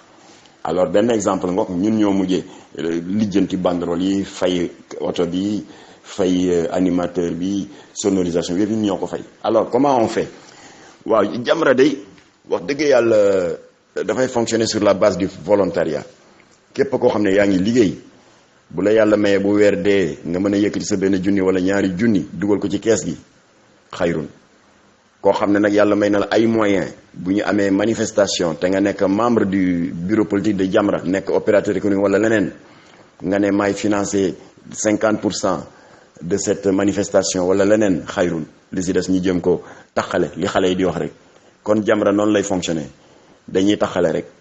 ce sont les bonnes volontés membres du bureau exécutif qui prennent tout en charge moo tax ñu ngi delloo njukkal imam Massamba Diop sonn na ci Jamra c'est un directeur d'un groupe scolaire bu siiw bu nekk fii ci Guédiawaye ñu di ko groupe scolaire le Baobab waaye lu mu am dugal ko ci Jamra ñu ngi gërëm l'administrateur civil imam Moustapha Diop moom tamit ci état bi lay liggéey waaye terewul lu mu am bokk ak Jamra ak ñeneen parce que ku lim jum noonu la Jamra di fonctionner waaye terewul nag dans nos activités d'ONG wax naa sànq ne Mame Bamar bi nekk le permanent de Jamra au siège de Jamra bi nekk ci avenue Bourguiba bi Ablaye Wade inauguré woon en 1992 alors Bamar moom moo fay nekk pour assurer notre partenariat avec les organisations sœurs wax naa sànq ne Latif amoon na partenariat ak Emmaüs bu l'Abbé Pierre amoon na partenariat ak yeneen organisation humanitaire yu mel ni Médecins sans frontières bu Bernard Kouchner wax naa te ne tamit Tangana humanitaire bi ñuy organisé depuis 2006 di joxe 400 petits déjeuners aux talibés loolu tamit en partenariat la woon avec l'UNICEF et en partenariat la avec benn ONG italienne bu ñuy wax Aki voilà ñooñu ñëpp ay suñu ay duñu ay état c'est des organisations non gouvernementales comme nous mais comme que yàlla dogal na ñoom ñoo ñu ëpp pexe ëpp ñu doole ëpp ñuy moyen léeg-léeg ñun bu ñu entamé benn action mu dépassé suñuy capacité alors ñooñu bu ñu ko yëgee daal di ci dugal seen loxo kon nag voilà comment Jamra fonctionne. alors cette deuxième question mu di affaire talibé yi alors talibé yi ñun dañu ne baat boobu Ablaye Wade di wax rek ne weddi gis bokk si comme que dañu yàgg di wax état jariñul dara ñun dañu mujjee siège Jamra bi ma lay wax ñu transformé ko en daara waaw fi mu ne boo amee moment nga jël vacances ñëw Sénégal supermarché bi nekk avenue Bourguiba te jàkkaarloog suñu siège au numéro 10 avenue Bourguiba nga dem laajte Mame Bamar dina la dimbali nga mën a visiter siège bi alors amatuñ sax fu ñu réunion maak ñoom imam Massamba bu ñuy réunion dañuy dem këram wala feneen donc dañ ko transformé yëpp salle de classe garage bi sax dañ ko transformé en salle de classe pour lan pour def fa une expérience pilote de daara sans mendicité waaw kon ñun taalibe yi ñu yor du ñu wër di yalwaan alors dañ doon wan état ne ko il est possible yow état yaa ëpp Jamra moyen fuuf il est possible taalibe yi ñu encadre leen uuf leen toppatoo leen ba ñu bañ di dem di taxawaalu ci mbedd mi nekk à la merci des pédophiles et des trafiquants de drogue kon expérience baa ngay continuer sans un sou sans un franc de l'État du Sénégal c'est des personnes de bonne volonté qui font fonctionner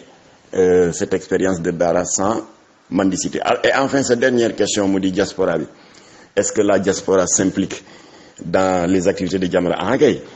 mën naa la jox ay tekkal xëy na après bu ñu jokkoo téléphone ma jox la seen téléphone nga mën di jokkoo ak ñoom. ki ñi teewal France ñu mu ngi tudd Babacar Sall, il est très actif politiquement. ki ñi toogal Italie c'est Sougoumar Keïta mu nga nekk pardon États-Unis ñu ngi koy wax Sougoumar Keïta moom tamit mu ngi fay def liggéey bu am solo. Il y en a partout, hein, en Espagne, en Arabie Saoudite, au Koweït.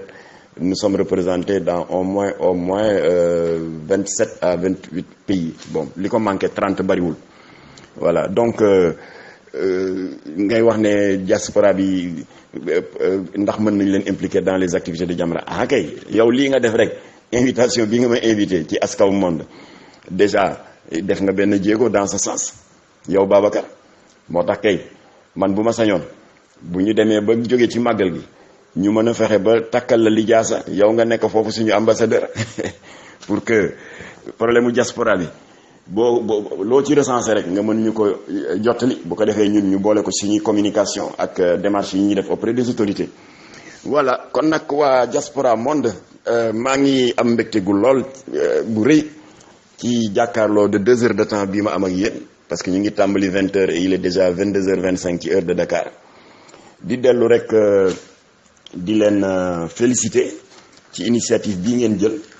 nga xam ne bokk na ci liy jëmee réew mi kanam ndax mag ñu baax ñi dañ doon wax naan réeroo amul ñàkk waxtaan rek am. alors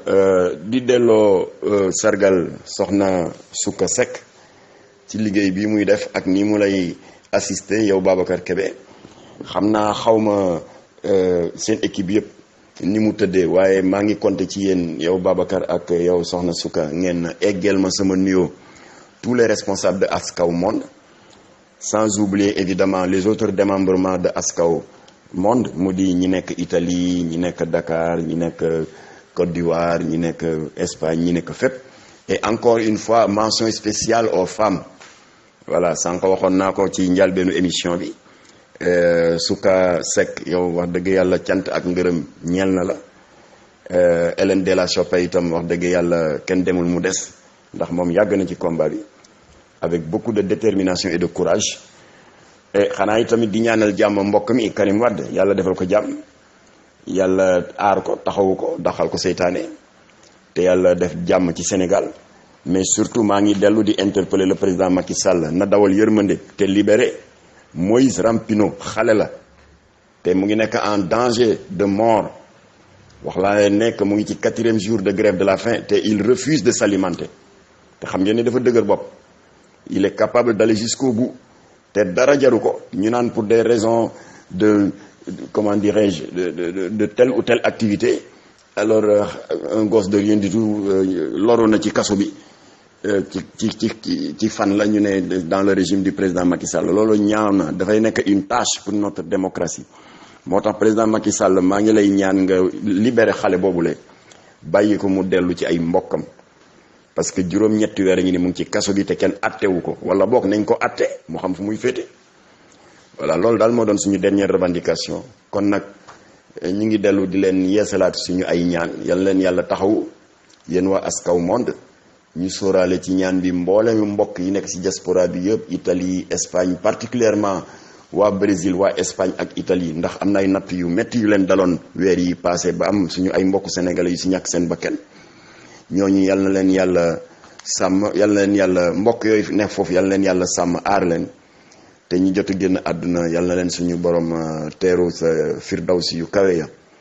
yal na leen yàlla jàppale yàlla aar leen dàq leen seen seytaane sàmm seeni njaboot ba ngeen mën dellu si fii si jàmm def fi seeni investissement mu jëmale réew mi kanam Sénégal nag ñu ngi jëm ci jongante yu doy waar wax naa ko sànq parce que revendication yi bari na waaye kenn saafaraawu leen comme ni ñu ko war a saafaree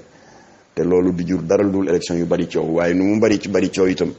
yàlla na yàlla def jongante bi déroulé wu ci jàmm ak xel mu dal ka nga xam ne moom moo gagné au soir du 24 février 2019 jël téléphone am wala boo kañu gagné na jël téléphone am woo ka gagné ñu defante passante lenge yi ci anam gu rafet comme ni Abdou Diouf reconnaître woon sa victoire woo Ablaye Wade félicité ko Ablaye Wade tam reconnaître sa victoire en 2012 au Macky Sall félicité ko ñu ngi ñaan tamit le 24 février 2019 ka nga xam ne moom la yàlla dogal mu dégg nga jël ndam li ñañu gagné nañu jël seen téléphone woo ko félicité ko et la vie continue parce que la vie et l'histoire du Sénégal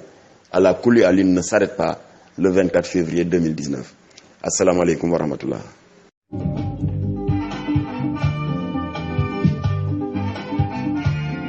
Yesaya.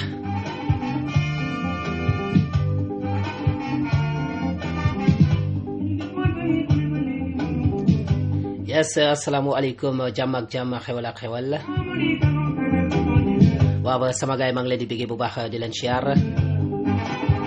yes di nuyu ku nekk turam ak santam yes maa ngi nuyu suñu futur président kooku di Karim Wade yes di nuyu madame la présidente Hélène de la Chopin Assane Diop depuis aux États-Unis yes ay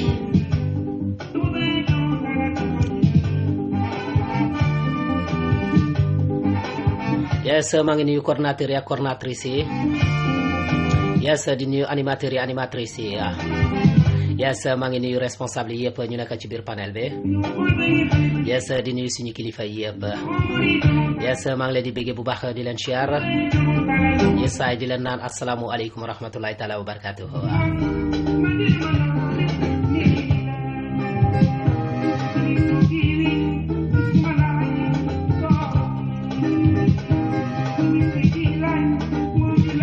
yes maa ngi nuyu waa staff émission kii kan la yes ay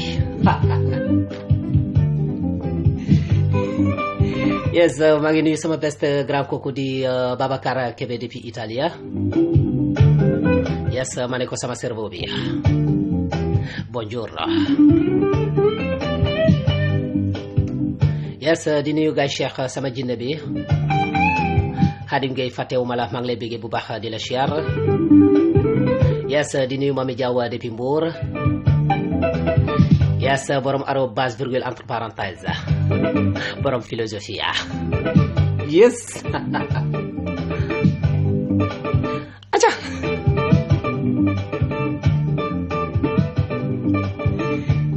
yes maa ngi nuyu sama best sister kooku di Souka Seck depuis Thiès yes ma ne ko xarit kol crazy béton armé ciment plâtre yes ay la vraie combattante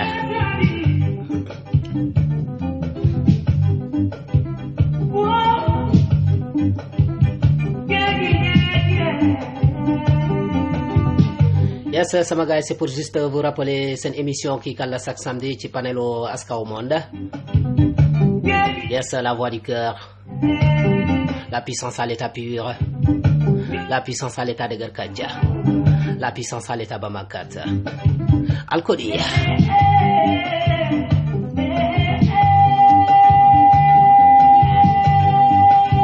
Yes, ce samedi 13 octobre 2018. Yes, l'émission qui la reçoit Madame Adja Rokhia Fall. Yes, connue sous le nom Mère Fall. Yes, coordinatrice Askaw Guédiawaye ma ne ko borom jamono borom xol an noor yes ay dikkal yes kon mbokk Baay Faal mbokk Yaay Faal yi amul seral amul ragal la forever la Mère Fall moo ay borom Guédiawaye borom jamono yes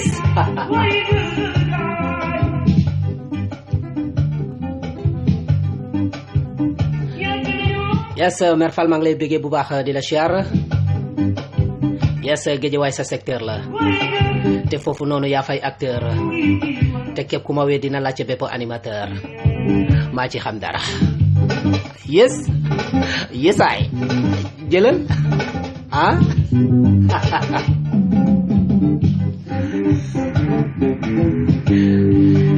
dara du yomb baal la digal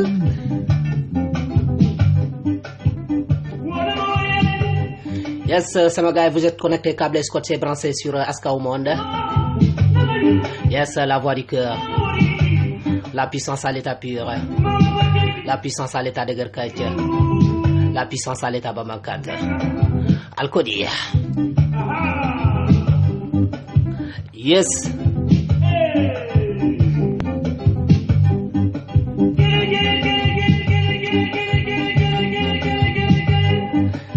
Yes, sama gars yi préparez-vous, ça va chauffer. Yes, ça va bouger comme de l'armata, chaud et sec. Yes, I.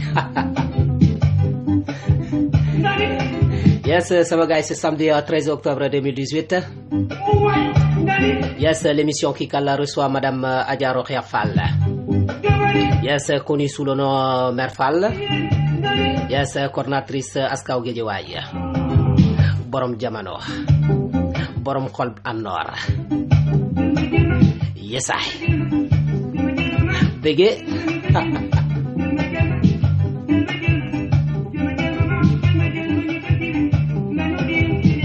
Yes, I, Mère Fall.